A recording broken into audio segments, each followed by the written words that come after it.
গাড়ি চালানো শিখছিস না কি রেসিং করতেছিস? আমার সবগুলো দুধ তুই মাটিতে মিশাই দিলি। এই কুড়িয়ে চিৎকার করবে না তো। রাস্তা কি তোমার বাপের? সামনে থেকে সরতে পারো না? দেখো, তোমার জন্য আমার গাড়ির টায়ারে কাদা লাগছে। তোর গাড়ির টায়ারে কাদা লাগছে, আর আমার এই যে কয়েকশত টাকার দুধ নষ্ট হইলো সেটা কে দিবে? তুই জানিস আমি কে? আমি এই গ্রামের হীর। তুমি হীরা হও আর জহরত হও, তাতে আমার কি? নবাবের রাস্তায় যে আসবে সে এভাবেই ছিটকে পড়বে। এই নাও 105 টাকা, যাও গিয়ে নতুন দুধ কিনে নে। মাঠের মাঝখান দিয়ে পিচ ঢালা সরু রাস্তা, আকাশ পরিষ্কার কিন্তু বাতাসের মধ্যে একটা টেনশন আছে, কারণ ওই রাস্তা দিয়ে নিজের দামি শৌখিন জিপ গাড়ি নিয়ে ধুলো উড়িয়ে আসছিল আমাদের হিরো নবাব। পরনে দামি পাঞ্জাবি, চোখে কালো চশমা, আর ভাবটা এমন যেন পুরো এলাকা ওর পকেটে। অন্যদিকে আমাদের নায়িকা হির সাইকেল চালিয়ে আসছিল। সাইকেলের পেছনে দুধের বড় বড় দুটো ক্যান বাঁধা ছিল। হিরের মনে সুখে গান গাইতে গাইতে আসছিল। এমন সময় নবাবের জিপটা একদম হিরের সাইকেলের গা ঘেঁষে ভো ভো করে বেরিয়ে গেল। হির ভয় পেয়ে সাইকেল সামলাতে না পেয়ে সরাসরি গিয়ে পড়ল পাশের কাদার গর্তে। আর সাথে সাথে দুধের ক্যান উল্টে সব দুধ একদম মাটির সাথে মিশে সাদা হয়ে গেল।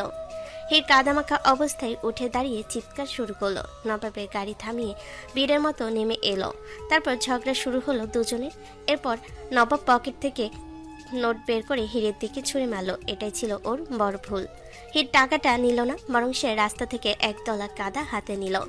টাকা দিয়ে সব কেনা যায় না রে নবাব, তুই আমার ক্ষতি করছিস, এখন তার সাজা পাবি। বলা মাত্রই হির সেই কাদা সজোরে মারল নবাবের ধবধবে সাদা পাঞ্জাবির ওপর। নবাবের শখের পাঞ্জাবি এখন কাদাই রঙে রঙিন। নবাব হতভম্ব হয়ে যায়। ইউ, তুই জানো এই পাঞ্জাবির দাম কত? তোমাকে আমি আজ জেলেই পাঠাবো। পাঠা না, দেখি কার কত জোর। তুই যদি নবাব হস তবে আমি আমি এই গ্রামের হীরা, তোকে সোজা করে তবেই আমি ছাড়বো। নবাব রাগে কাঁপতে কাঁপতে নিজের গাড়িতে গিয়ে বসলো। মনে মনে প্রতিজ্ঞা করলো এই মেয়েতে সে যেভাবেই হোক ভাঙবে। আর হিরো মনে মনে ঠিক করলো এই শহরের বাবুটাকে সে আচ্ছা করে শিক্ষা দেবে। নবাব বাড়িতে ফিরতেই তার মা যাকে সবাই খুব ভয় পায় দেখে সে গম্ভীর মুখে বসে আছে। নবাব, পাঞ্জাবের এই অবস্থা কেন? আবার কার সাথে মারপিট করে এলি? মা, একটা জঙ্গলি মেয়ের সাথে দেখা হয়েছে, তার এত সাহস যে আমার গায়ে কাদা ছিটিয়েছে। ওদিকে হির বাড়ি ফিরে তার বাবাকে বলল, বাবা, আজ এক পাজি ছেলের সাথে দেখা হয়েছে, সে আমার সব দুধ নষ্ট করেছে, তারে তো আমি উচিত শিক্ষা দিচ্ছি। হিরের বাবা ভয় পেয়ে গেলেন, কারণ তিনি শহরের মানুষদের খুব ভয় পান। উনি আগে থেকে এরকম মানুষদের পছন্দ করেন না, কারণ এরা কেবল মানুষকে কষ্ট দিতে জানে। তিনি কিছু বলেন না। হিরো বকবক করতে করতে ঘরে চলে যায়। শহরের বাবুটা ভাবছে কি টাকা আছে বলে আমায় কিনে নেবে? ওর পাঞ্জাবিতে কাদা মেখেছি, এবার দেখা হলে মুখে চুনকালি মাখিয়ে দেব। নবাব এসেছে গ্রামে তার নানু বাড়িতে বেড়াতে। পরদিন সকালে নবাব সকালে মেজাজ ঠান্ডা করতে দিঘির পাড়ে হাঁটতে বেরিয়েছে। পরনে দামি ট্রাউজার আর ব্যান্ডের টি শার্ট। হঠাৎ সে দেখলো হির সেখানে দাঁড়িয়ে তার গরুকে গোসল করাচ্ছে। দিঘির টলটলে পানি হিরের গরুটা একদম ঘোলা করে ফেলছে। নবাব নাক চেপে ধরে। এই যে জঙ্গলি মেয়ে, এই দিঘির পানিটা কি তোমার বাপের সম্পত্তি? দেখছো না গ্রামের মানুষ এখান থেকে পানি নেয়? তোমার ওই নোংরা গরুকে এখানে গোসল করাচ্ছ কেন?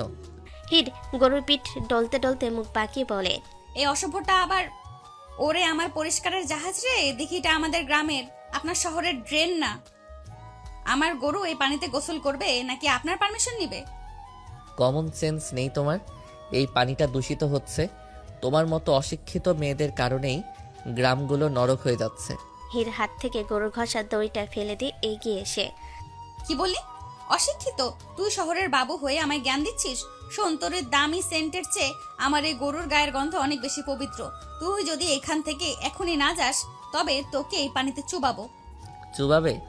টাচ করে দেখো।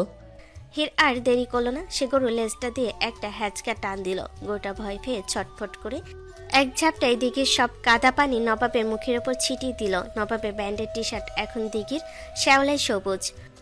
ইউ ফিল দি গার্ল, তোমাকে আমি ছাড়বো না।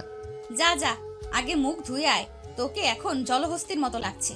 নবাব রাগে সেখান থেকে চলে যায়। গ্রামের মেঠো পথে বিকেলবেলা। সেদিন বিকেলে হির মাথায় করে একটা ঘাসের টোপা নিয়ে ফিরছিল। সরু রাস্তা, আর ঠিক তখনই নবাব তার জিপ নিয়ে হিরের সামনে এসে হর্ন বাজাতে শুরু করলো। প্যাপের শব্দে হিরের কান ঝালাপালা। রাস্তা ছাড়ো, করিয়ে সাইড দাও, আমার দেরি হচ্ছে।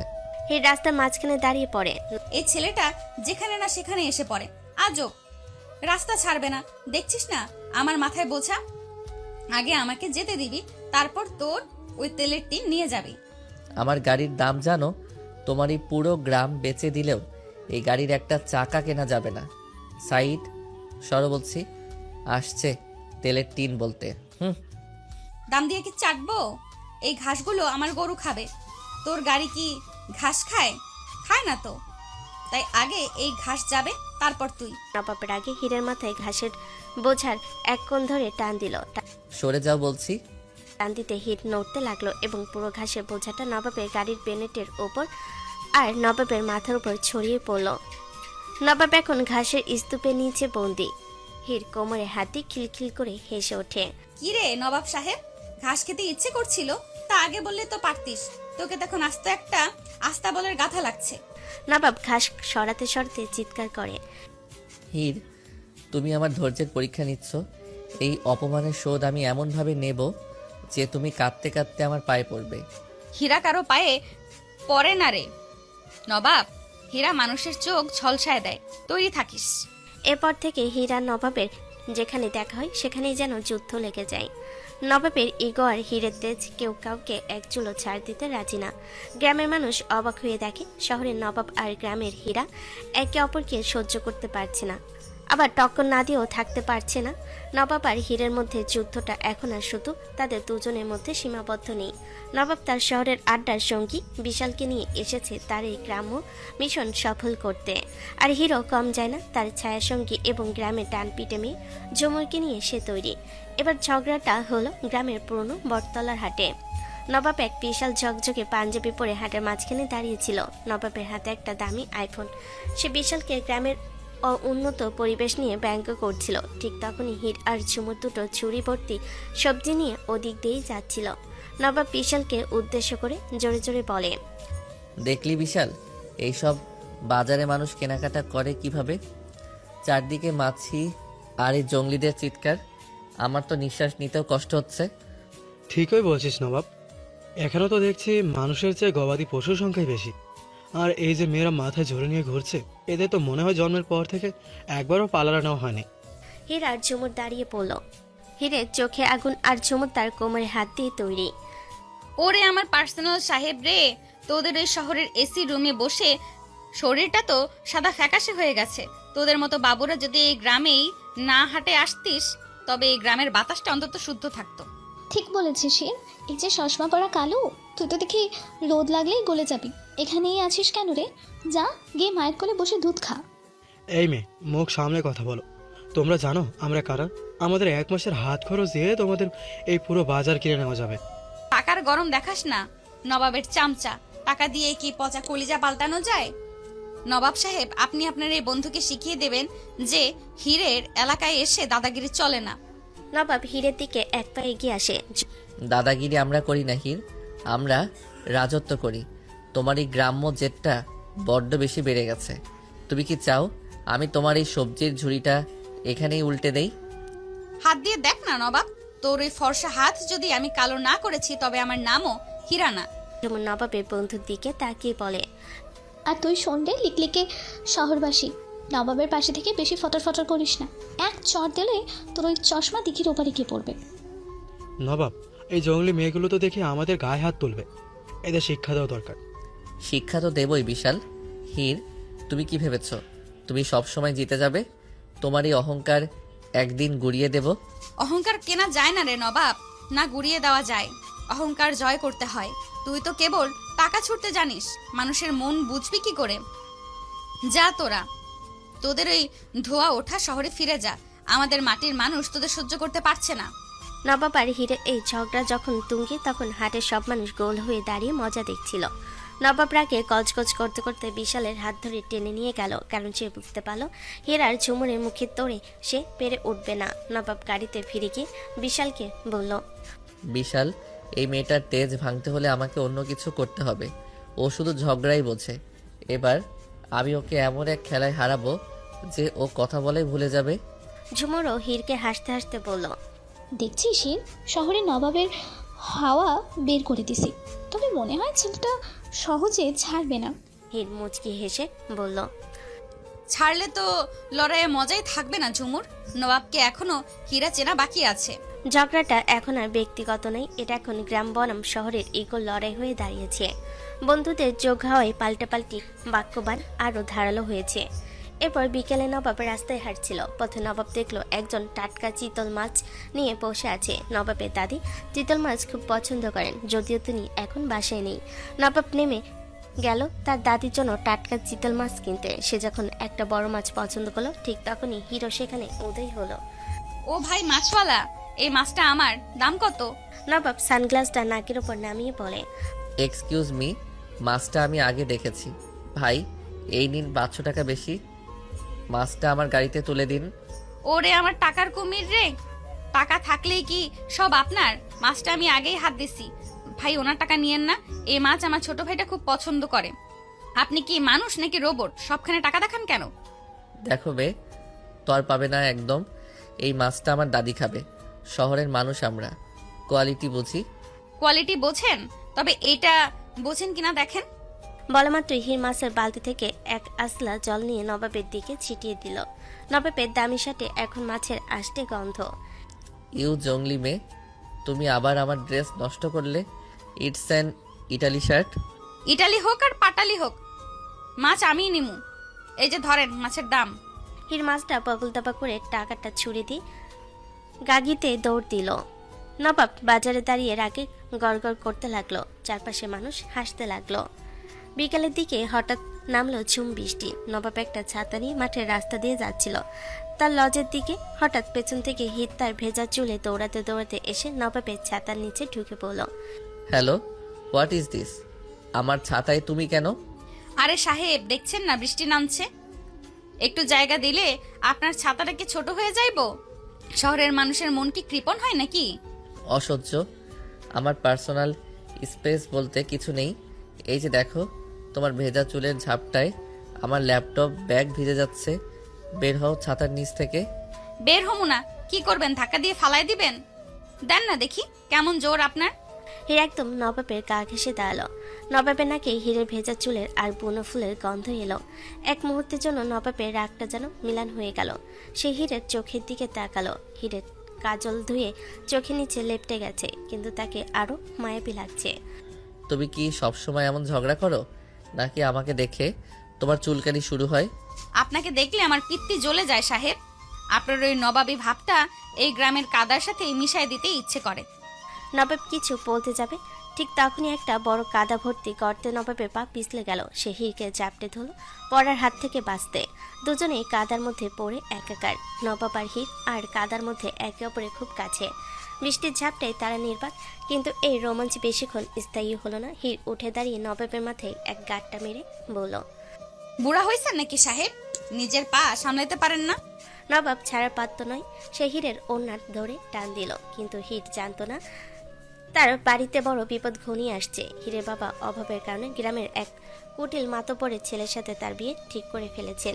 সে এই বিয়েতে একদম রাজি নয়, কিন্তু বাবার সম্মানের কথা ভেবে সে গুমড়ে কাটছে। কি করবে বুঝতে পারে না। হিরের বিয়ের দিন শুরু হলো, সানাই বাজছে, কিন্তু হিরের চোখে জল।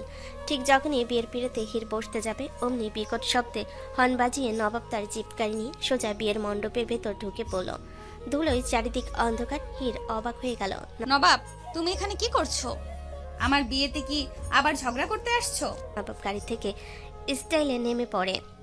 ঝগড়া করতে আসিনি হির, তোমার উদ্ধারকর্তা হয়ে এসেছি। এই মাতব্বরের ছেলেটা একটা আস্ত লম্পট, ওর সাথে তোমার বিয়ে আমি হতে দেব না। তুই কে রে ছোকরা? আমাদের বিয়েতে বাঁধা দেওয়ার তুই কে? আমি নবাব। এই হীরার সাথে তোমার পাওনা গন্ডার হিসাব বাকি আছে। ও যতক্ষণ না আমার স্যুটের দাম উসুল করছে, ততক্ষণ ও কোথাও যেতে পারবে না। চারিদিকে হইচই শুরু হলো। বরপক্ষ মারমুখী হয়ে উঠল। নবাব এক হাতে 4-5টা গুন্ডাকে ধোলাই দিয়ে দিল। কিন্তু সমাজ তো বড় কঠিন। গ্রামের লোক বলতে শুরু করলো, হির বিয়ের আসরে অন্য ছেলে যখন এসে ঝামেলা করলো, তখন এই মেয়ের আর অন্য কোথাও বিয়ে হবে না। হিরের তো জাত গেল। হিরের বাবা কান্নায় ভেঙে পড়লেন। নবাব দেখলো পরিস্থিতি খারাপ। সে আসলে হীরকে শিক্ষা দিতে চেয়েছিল, কিন্তু তাকে অসম্মানিত হতে দেখতে পারছিল না। কারণ কোনো মেয়ের চরিত্র নিয়ে সে খারাপ কথা মেনে নেবে না। হুট করে নবাব বলে উঠল, আমি ওকে বিয়ে করব। নবাব না, এ কি করছো তুমি? পাগল হয়ে গেছো? কাজী সাহেব, বিয়ে পড়ান। হীর না করতে থাকলো, কিন্তু গ্রামবাসীর চিৎকার আর হীরের বাবার কান্না দেখে সে বাধ্য হলো বিয়ে করতে। তাদের বিয়ে পড়ানো হয়ে গেল। নবাব নিজেও বুঝেনি যে হীরকে শিক্ষা দিতে এসে নিজেই মুসিবতে পড়বে। আজ থেকে হিন আমার স্ত্রী।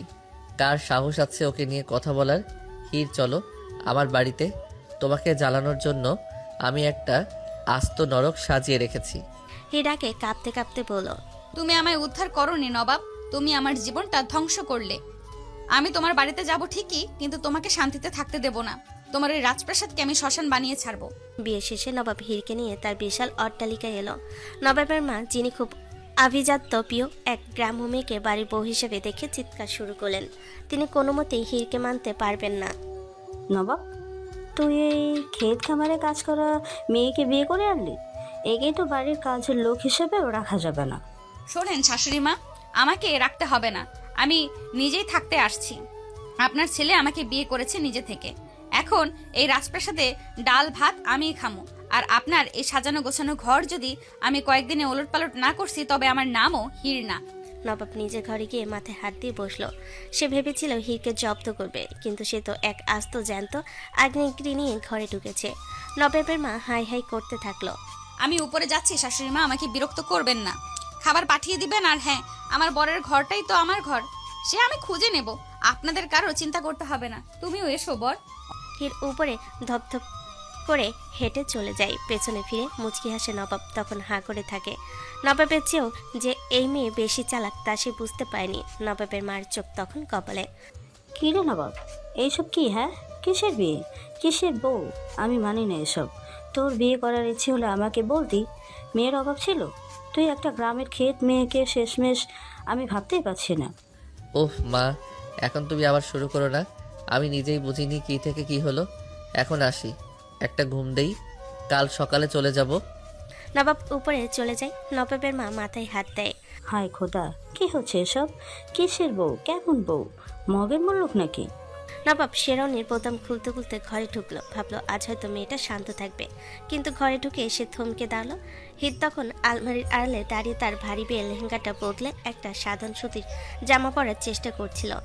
আয়নায় হীরের খোলা পিঠ আর কাঁধের উপর ভেজা চুলের অবাধ্য বিনাশ দেখে নবাবের চোখ আটকে গেল। গ্রামের সেই চঞ্চল মেয়েটাকে আজ কেন যেন এক অপার্থিব মায়ের মতো লাগলো তার। নবাব অপলক তাকিয়ে রইল। হীর আয়নে নবাবের প্রতিবিম্ব দেখতে ঝট করে ঘুরে দাঁড়ালো। হাতের জামাটা বুকে চেপে ধরে তার চোখ মুখ রাগে লাল হয়ে উঠল। অসভ্য, শহরের নবাবের কি সামান্য ভদ্রতাও নেই? একটা মেয়ে কাপড় পাল্টাচ্ছে আর তুই হা করে তাকিয়ে আছিস।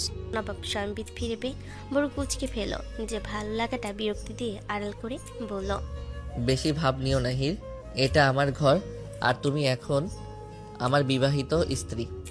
তাকালে এমন কোনো গুনাহ হয়ে যাচ্ছে না। আর তোমার এই হাড়গিলের চেহারা দেখার শখ আমার নেই। চুপ কর তুই। তোর মতো পাজি ছেলের বউ হওয়ার চেয়ে আমি আমার বিষ খাওয়াই ভালো ছিল। এখন যা এখান থেকে, বাইরে গিয়ে মর। নবাব এবার আসলেও বিরক্ত হলো। সারাদিনের ধকল আর হীরের এই তেরা কথায় তার মেজাজ সপ্তমে চলল। সে খাটের উপর ধপাস করে বসে পড়ল। শোনো হির, অনেক কাহিনী হয়েছে। আজ সারাদিন অনেক নাটক সহ্য করেছি। এখন চুপচাপ একদিকে শুয়ে পড়ো। আমাকে একদম বিরক্ত করবে না, নয়তো এই বাসর রাতেই তোমাকে ঘর থেকে বের করে দেব। নবাবের এই কড়কড় ধমক শুনে হীরের জেদ আর সইল না। সে একা অজানা এক বাড়িতে, তার উপর এই বাজি ছেলেটা বকা, সব মিলিয়ে তার চোখ দিয়ে হু হু করে পানি নামলো। সে হামল করে কেঁদে উঠল। উফ, আবার কি হলো? এখন কান্নাকাটি শুরু করলে কেন? আমি কি তোমাকে মেরেছি? আমার খুব খিদে লাগছে। দুপুর থেকে ওই ভারী কাপড় পইরা আসছি, কিছু খাইতে পারি না। এখন পেটের ভেতর ইঁদুর দৌড়াচ্ছে আর তুই আমাকে ধমকাচ্ছিস। নবাব কিছুক্ষণ থমেরে বসে রইল, তারপর কপালে হাত দিয়ে বিড়বিড় করলো।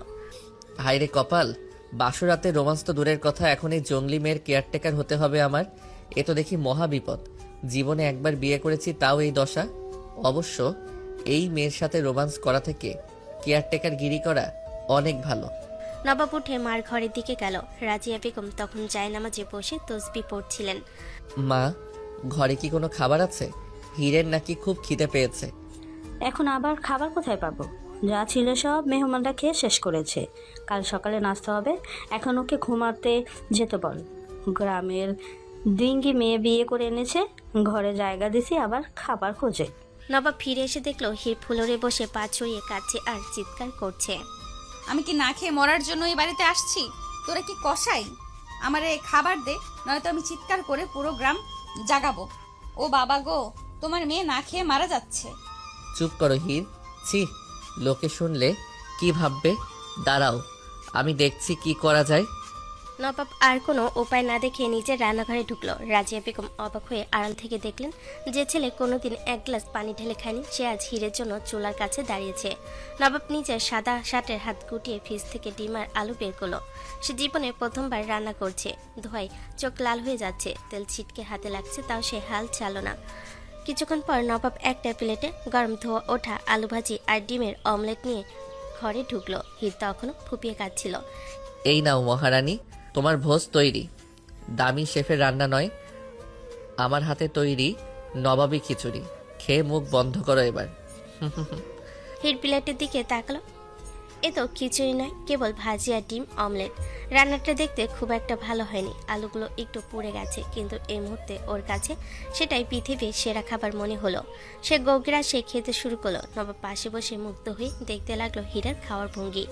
লবণ একটু বেশি হয়েছে আর ডিমটা পোড়া পোড়া, তবে খাইতে খারাপ না। খাওয়ার সময়ও খোটা দিতে ভুলো না। কাল থেকে তোমাকেই রান্না করতে হবে, মনে রেখো। করবো রে নবাব, করবো। তুই যখন আমার লাইগা রানতে পারছস, আমি তোর লাইগা বিষও রানতে পারমু। নবাব হাসলো। গ্রামের মেয়ের কাণ্ড দেখে সে হাসবে না কাঁদবে বুঝে না। রাতে নবাবের ঘরে হীর বিছানার মাঝখানে একটা বড় বালিশ দিয়ে দেওয়াল তুলে দিল। এটা কি? আমার ঘরে আমারই বিছানায় পার্টিশন? একদম ঠিক। ওইখানে আপনি আপনার শহরের বাবুগিরি করেন, আর এই পাশে আমার এলাকা। খবরদার, এইদিকে হাত পা আসলে কিন্তু কামড়ে দেব। তুমি একটা ডাইনি। আমি তোমাকে বিয়ে করেছি মানে এই না যে আমি তোমাকে পছন্দ করি। আমি শুধু আমার অপমান শোধ নিতে তোমাকে এখানে বন্দি করে আনছি। বন্দি কে হয় সেটা সময়ই বলবে নবাব সাহেব। এখন লাইট নিভিয়ে ঘুমান। কাল সকালে আপনার বাড়ির সব কাজের মেয়েকে ছুটি দিয়ে আমি নিজেই ঝাড়ু হাতে নামবো। দেখি আপনার আভিজাত্য কোথায় যায়। ভোর 6টা বাজতে না বাজতে হীরের ঘুম ভেঙে গেল। সে নেমে সোজা রান্নাঘরে গিয়ে হানা দিল। রাজিয়া বেগম তখন কেবল চুলা ধরিয়েছেন। হীরের এলোমেলো চুল আর কোমরে শাড়ি গোজা দেখে তিনি ভুরু কুচকালেন। এ কি, তুমি এত সকালে রান্নাঘরে কেন? কেন আবার? রান্না করতে আসছি। যাও, গিয়ে বিশ্রাম নাও, আমার রান্নার লোক আছে। আরে রাখেন তো মা, আপনার লোক কি রাখবে? শহরের পাঞ্চে খাবার।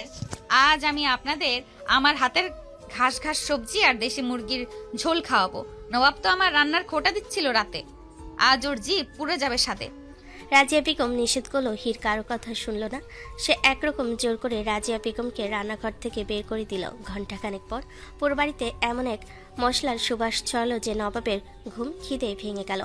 ডাইনিং টেবিলে নবাব আর তার মা বসে আছেন। হীর একের পর এক বাটি সাজিয়ে দিচ্ছে। হীর নবাবের পাতে সজোর এক বড় চামচ ঝোল দিয়ে বলল, নাও নবাব সাহেব, এটা খেয়ে বলো দেখি, তোমার ওই শহরের পিৎজা ভালো নাকি হীরের হাতের রান্না? নবাব এক লোকমা মুখে দিয়েই থমকে গেল। সত্যি বলতে তার জীবনে খাওয়া অন্যতম সেরা রান্না এটা। লবণের বদলে এবার স্বাদের জাদু লেগেছে, কিন্তু সে কি আর অত সহজে স্বীকার করবে? ঝালটা একটু বেশি হয়ে গেছে, আর মুরগিটা মনে হয় একটু শক্ত। জঙ্গলি হাতে রান্না তো এমনই হবে। নবাবের বন্ধু বিশাল সেও সেখানে ছিল। সে গোগ্রাসে খেতে খেতে বলল, আরে নবাব, কি বলছিস? দারুণ হয়েছে তো। নবাব টেবিলের নিচ দিয়ে বিশালকে লাথি মারল। রাজিয়া বেগমে খেয়ে বুঝলেন বৌমার হাতে জাদু আছে, কিন্তু ছেলের ইগোর দিকে তাকিয়ে তিনিও চুপ করে রইলেন। হীর মুখ ভেঙচিয়ে বলল, হিংসুটে সব। মজা লাগছে ঠিকই, কিন্তু মুখ ফুটে বলবে না। খাও, একদম সবটুকু শেষ করবা। এক দানা ফেললে খবর আছে। রাত 11টা। ঘরে এসি চলছে। নবাব ল্যাপটপে কাজ করছে আর হীর আয়নার সামনে বসে চুল আঁচড়াচ্ছে। হঠাৎ হীরের নজর গেল দেওয়ালের কোণে। বিশাল এক কালো তেলাপোকা ডানা ঝাপটাচ্ছে। ওরে বাবা গো, চিল্লাইয়ে উঠল হীর। নবাব কিছু বুঝে ওঠার আগেই হীর একলাপে খাট উঠে নবাবের গলা জড়িয়ে ধরল। নবাব অপ্রস্তুত হয়ে ল্যাপটপ সরিয়ে ফেল। হীর একদম নবাবের বুকের উপর উঠে জাপটে ধরে আছে। হীর, আরে কি হয়েছে? নামো আমার উপর থেকে। তুমি কি আসলেও পাগল? ভয়ে চোখ বন্ধ করলো। ওই যে ওই বাঘের মতো বড় তেলাপোকা, ওটা আমার দিকে উড়ে আসছিল। তুই ওটারে মার, নয়তো আমি তোরে ছাড়বো না। নবাবের খুব হাসি পেল। যে মেয়ে জ্যান্ত গরু সামলে সেখানে একটা তেলাপোকায় ভয় পাচ্ছে, কিন্তু এই মুহূর্তে হীরের শরীরের উষ্ণতা আর ওর গায়ের সতেজ ঘ্রাণ নবাবকে আচ্ছন্ন করে ফেল। নবাবের হাত দুটো অজান্তেই হীরের কোমরে গিয়ে স্থির হলো। হিরো নবাবের শক্ত বুকে ধুকপুকানি অনুভব করে থমকে গেল। দুজনের চোখের দৃষ্টি এক হলো। এক মুহূর্তের জন্য মনে হলো সব ঝগড়া থেমে গেছে। পরক্ষণে হীর সম্বিত ফিরে পেয়ে নবাবকে ধাক্কা দিয়ে সরিয়ে দিল। অসভ্য, আমাকে জড়িয়ে ধরছিস কেন? যা ওটারে মার আগে। নবাব নিজেও অপ্রস্তুত হয়ে যায়। আমি কি ধরেছি? তুমি তো লাফ মেরে আমার কোলে উঠে পড়লে। যত সব নাটক। নবাব জুতা দিয়ে তেলাপোকাটা মারল। দুজনে দুদিকে মুখ ফিরিয়ে শুয়ে পড়ল, কিন্তু কারো চোখে অনেকক্ষণ ঘুম এলো না। নবাব ভাবছিল হীরের এই ভীত চেহারার কথা, আর হীর ভাবছিল নবাবের ওই শক্ত আলিঙ্গনের কথা। ভাবতে ভাবতে একসময় দুজন ঘুমিয়ে পড়ল। পরদিন সকালে নিয়ম অনুযায়ী হীরের বাপের বাড়িতে যাওয়ার দিন। নবাব তার সাদা জিপ গাড়িটা ধুয়ে পরিষ্কার করে রেখেছে। হীর তার ব্যাগপত্র নিয়েও তৈরি। শোনো হীর, তোমার গ্রামে কিন্তু বেশি দিন থাকবো না, কালই ফিরবো। গেলে তো আগে দেখ, আমার গ্রামের মানুষ তো তোকে কাদা দিয়ে গোসল করায় না। চল এখন, দেরি করিস না। নবাব গাড়ি স্টার্ট দিল। হীর জানালা বাইরে তাকিয়ে মুচকি হাসলো। হীরের গ্রামে নবাবের জিপ গাড়িটা ঢুকতে এক এলাহি কাণ্ড শুরু হলো। ধুলো উড়িয়ে গাড়ি থামার আগে হীরের বন্ধুরা আর গ্রামের ছোটরা চারপাশ দিয়ে ঘিরে ধরলো। হীর রাজকীয় ভঙ্গিতে গাড়ি থেকে নামলো, আর নবাব নামলো যেন কোনো ভিন গ্রহের প্রাণী। হীরের বাবা, যিনি শহরের মানুষদের জম মনে করতেন, জামাইকে দেখে গম্ভীর থাকার চেষ্টা করলেও হীরের জেদের কাছে হার মানলেন। নবাবকে পার্টিতে বসানো হলো, আর তার সামনে সাজিয়ে দেওয়া হলো ডজন খানেক মাটির শানকি। হীরের বান্ধবীরা, বিশেষ করে ঝুমুর, নবাবকে ঘিরে ধরেছে। নবাবের পরনে দামি শার্ট, কিন্তু তাকে বসতে হয়েছে হীরের বাড়ির উঠোনে পিড়িতে। কি নবাব সাহেব, আমাদের গ্রামের গরম সহ্য হচ্ছে তো, নাকি পাখা দিয়ে বাতাস করব? আরে ঝুমুর, নবাব সাহেব তো শহরের এসি ছাড়া নিঃশ্বাস নিতে পারে না। দাঁড়াও আগে, ওরে বড় এক বাটি তালের রস খাওয়াই। হীর এক বড় কাঁসার গ্লাস ভর্তি তালের রস নবাবের সামনে ধরল। নবাব ওটার গন্ধ শুকেই নাক ছিটকালো। হীর, আমি এসব খাই না। কোনো ফ্রেশ জুস নেই? ফ্রেশ জুস তোমারে আমি দিচ্ছি। খবরদার নবাব, বাবা নিজের হাতে এটা বানাইছে। এক ঢোকও যদি বাকি রাখো, তবে আজকে তোরে আমি এই উঠানে ঘুমাতে দিব না। নবাব হীরের বাবার চোখের দিকে তাকিয়ে ভয় এক নিঃশ্বাসে গ্লাসটা শেষ করলো। হীরের বাবা খুশি হয়ে নবাবের পিঠে এমন এক থাপ্পড় মারলেন যে নবাবের খাবার গলায় আটকে যাওয়ার জোগাড়। এই তো বাপের মতো জামাই। শহর হয়েছে তো কি হয়েছে, কলিজা তো আমাদের গ্রামের মতোই বড়। নবাব মনে মনে বলল। কলিজা তো আর একটু হলে মুখ দিয়ে বেরিয়ে আসতো। রাতের বেলা হীরে সেই ছোট্ট ঘরে দুজনকে থাকতে দেওয়া হলো। বাঁশের বেড়া আর উপরে টিনের চাল। নবাব শুতে গিয়ে চিৎকার করে উঠল। হীর, এই বিছানায় কী সব গুঁড়ো গুঁড়ো, আর মশারিটা কেন ফুটো?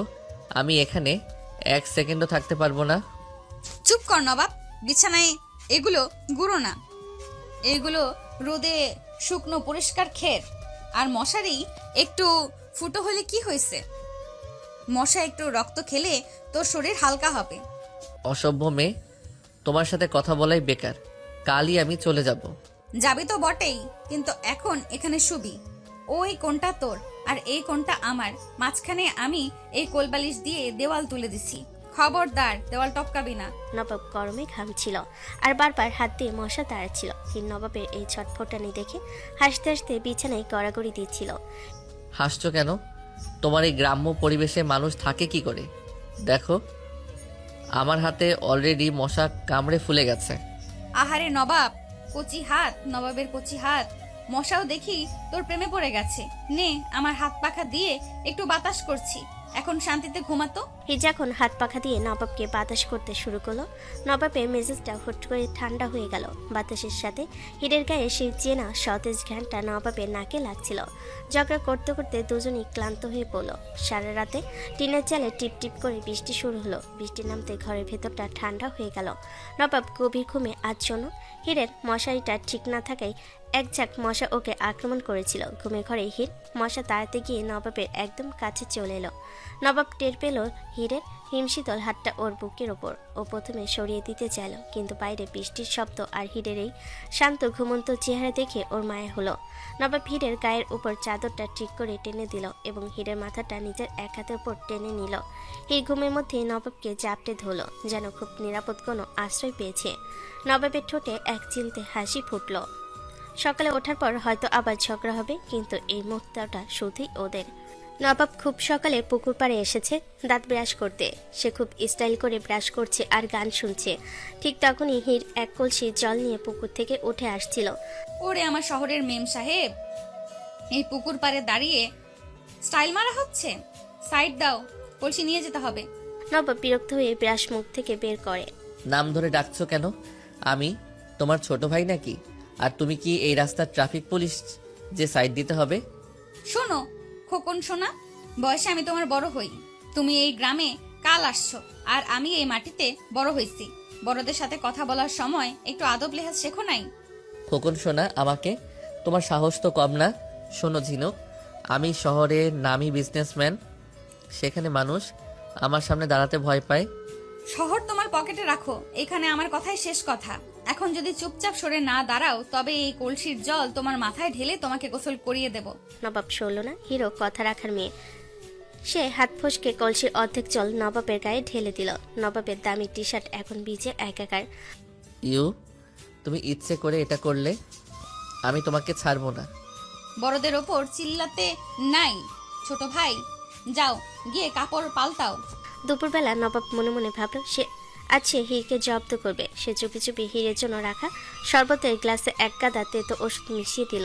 কিন্তু হির ছিল নবাবের চেয়েও এক কাঠি সরেস। সে যখন নবাবকে খেতে দিল, তখন নবাবের ভাতের প্লেটের নিচে লুকিয়ে 1 ডজন কাঁচা লঙ্কা বাটা রেখে দিল। নবাব মনে মনে হাসছে, এখনই শরবতের গ্লাসটা নেবে আর মুখটা তেতো হয়ে যাবে। কিন্তু হির চালাকি করে গ্লাসটা নবাবের দিকে এগিয়ে দিল। শহর থেকে আসছো, অনেক কষ্ট করছো, নাও এই শরবতটা আগে তুমি খাও, ছোটদের আগে খাওয়াতে হয়। নবাব নিজের পাতা ফাঁদে নিজেই পড়ল। সে না বলতে পেরে এক চুমুক দিয়ে দেখল জীবনটাই তেতো হয়ে গেছে। তার উপর ভাত মুখে দিতে ঝালের চোটে কান দিয়ে ধোয়া বের হতে লাগলো। সে চিৎকার করে ওঠে, পানি, পানি দাও। উফ, তুমি আমাকে বিষ খাইয়েছো। আরে বিষ কেন হবে, তোমার মুখটা খুব তিতকুটে তো, তাই একটু ঝাল দিলাম যাতে মুখটা পরিষ্কার হয়। কেমন লাগছে খোকন বাবু? হীরের দাদি আর বাবা এসব দেখে হাসছেন। সে রাগে রাগে হিক্কা তুলতে তুলতে টেবিল ছেড়ে উঠে গেল। মনে মনে কসম খেলো এই সিনিয়রিটির দাপট সে চূর্ণ করবেই। এ কি, জামাই বাবা তো রেগে গেল, আর তোকে জিজ্ঞেস করতেও মনে নেই তোর শাশুড়ি এলো না? সব ঠিক আছে তো? বাবা ওসব আমার উপরে ছাড়ো, তোমার হিট থাকতে আবার কষ্ট কিসের? বিকেলে নবাব একা বসেছিল বট গাছের নিচে। তার মনটা খুব খারাপ। ঠিক তখনই হির এলো, তবে এবার তার হাতে কোনো লঙ্কা নেই, আছে এক টুকরো মিষ্টি। এই নাও, এটা মুখে দাও, ঝালটা কেটে যাবে। লাগবে না, তুমি আবার এতে কি মিশিয়েছো কে জানে। আরে গাধা, সব সময় কি ঝগড়া ভালো লাগে? তুমি ছোট তো, তাই একটু খেপালাম। নাও খেয়ে দেখো। নবাব মিষ্টিটা নিল। হীরের হাতে ছোঁয়া লাগতে নবাবের শরীরের ভেতর কেমন একটা শিশিরানি হলো। সে হীরের দিকে তাকালো। পরন্ত বিকেলের রোদে হীরের মুখটা খুব স্নিগ্ধ লাগছে। তুমি সব সময় আমাকে ছোট কেন বলো? আমি কি বড় হতে পারি না? তুমি আমার থেকে 3 বছরের ছোট, আমি জানি সেটা। বড় হওয়ার তো বয়সের ব্যাপার না রে, মনের ব্যাপার। যেদিন তুমি এই গ্রামের মাটিতে ভালোবাসতে শিখবে, সেদিন বুঝবো তুমি বড় হয়েছো। হির চলে গেল, কিন্তু নবাব অপলক দৃষ্টিতে ওর যাওয়ার পথের দিকে তাকিয়ে রইল। সে বুঝতে পারল না কেন হুট করে তার বুকের ভেতর ধকপুকানি বেড়ে গেছে। গ্রামের বাড়িতে নবাবের কিছু বন্ধু শহর থেকে হঠাৎ করে চলে এসেছে। তারা সবাই আধুনিক ইংরেজি বলা আর দামি পোশাকে অভ্যস্ত। নবাব তাদের পেয়ে বেশ খুশি হলো। হীরের জন্য এই দিনটি এক কঠিন পরীক্ষার দিন হয়ে দাঁড়ালো। নবাব তার বন্ধুদের সাথে আড্ডা দিচ্ছে, এমন সময় হিট ট্রেতে করে নাস্তা নিয়ে ঘরে ঢুকলো। তার পরনে একটা সাধারণ সুতির শাড়ি, চুলে তেল দিয়ে বিনুনি করা, একদম খাঁটি গ্রাম্য লোক। আরে নবাব, এটা কে রে? এই বাড়ির নতুন কাজের মেয়ে নাকি? বেশ তো গ্রামীণ কিউটনেস আছে। আরে না, দেখছিস না কেমন লুক দিচ্ছে? হয়তো এর সাথেই নবাবের বিয়ে হয়েছে।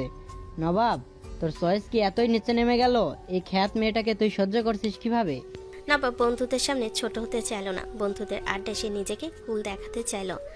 আরে ধুর, তোরা যা ভাবছিস তা না।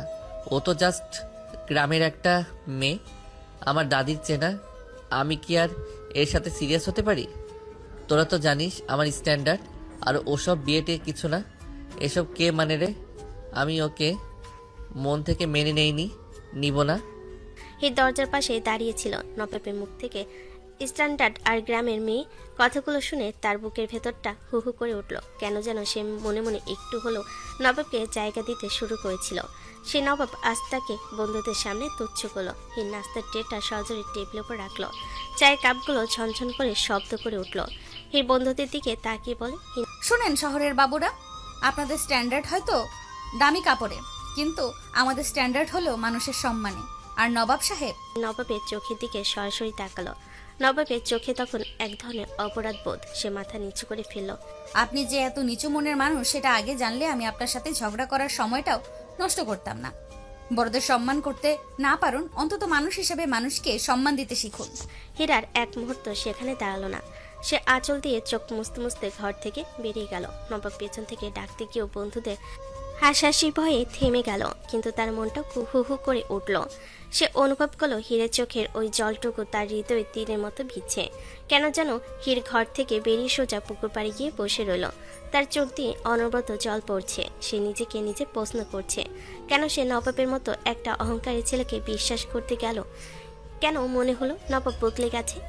আমি সত্যিই একটা গাধা। শহরের মানুষগুলো এমনই হয়, টাকা দিয়ে যেমন সবকিছু মাপে, ভালোবাসার সম্মানকেও তেমনি তুচ্ছ মনে করে। নবাব, আজ তুই আমার জাত নিয়ে কথা বললি, আমার গ্রাম নিয়ে কথা বললি। তুই তো মানুষই নস, তুই একটা পাথরের মূর্তি। ওদিকে নবাবের বন্ধুদের আড্ডা আর জমছে না। নবাব ক্লাস হাতে চুপচাপ বসে আছে। বন্ধুদের হাসি তামাশা এখন ওর কানে বিষের মতো লাগছে। কিরে নবাব, মন খারাপ? ওই গ্রাম্য মেয়েটা তো বেশ কড়া কড়া কথা শুনিয়ে দিল। চল আমরা ঢাকা ফিরে যাই, এই পরিবেশে থাকা আসলেও টাফ। চুপ কর বিশাল, অনেক হয়েছে। তোরা যে মেয়েটাকে খ্যাত বলছিস, সেই মেয়েটা কাল রাত জেগে আমার জন্য রেঁধেছে। তেলাপোকা দেখে সে ভয় পেলেও তার মনটা তোদের এই কৃত্রিম স্ট্যান্ডার্ডের চেয়ে অনেক বেশি পরিষ্কার। তোরা এখনই এই ঘর থেকে বের হ। বন্ধুরা অবাক হয়ে নবাবের দিকে তাকিয়ে রইল। নবাব আর এক মুহূর্ত অপেক্ষা না করে হীরের খোঁজে বাইরে বেরিয়ে এলো, কিন্তু পুরো গ্রাম খুঁজেও সে হীরকে পেল না। হীর ততক্ষণে ঠিক করে ফেলেছে সে আর নবাবের বাড়িতে ফিরবে না। সে তার বাবার কাছে গিয়ে দাঁড়ালো। বাবা, আমি আর এই শহরে যাব না। আমি এই গ্রামের ধুলোবালি মেখে থাকতে চাই। যে আমার মাটিকে সম্মান দিতে পারে না, তার সাথে সংসার করা আমার পক্ষে সম্ভব না। রাতের বেলা হীরা সে ছোট্ট ঘরে বাতি জ্বলছে নিভছে। এই বিছানার এক কোণে কুটিসুটি মেরে শুয়ে আছে। ওর চোখে জল তখনও শুকায়নি। নবাব বাইরে বন্ধুদের বিদায় দিয়ে ঘরে ঢুকলো। ওর মনের ভেতর তখন অপরাধবোধের হাতুড়ি পিটছে। বন্ধুদের সামনে ও যা বলেছে তা যে হীরের হৃদয় তীরের মতো বিঁধেছে, সেটা ও এখন হাড়ে হাড়ে টের পাচ্ছে। নবাব বিছানার পাশে গিয়ে বসলো। খুব সাবধানে হীরের কাঁধে হাত রাখলো।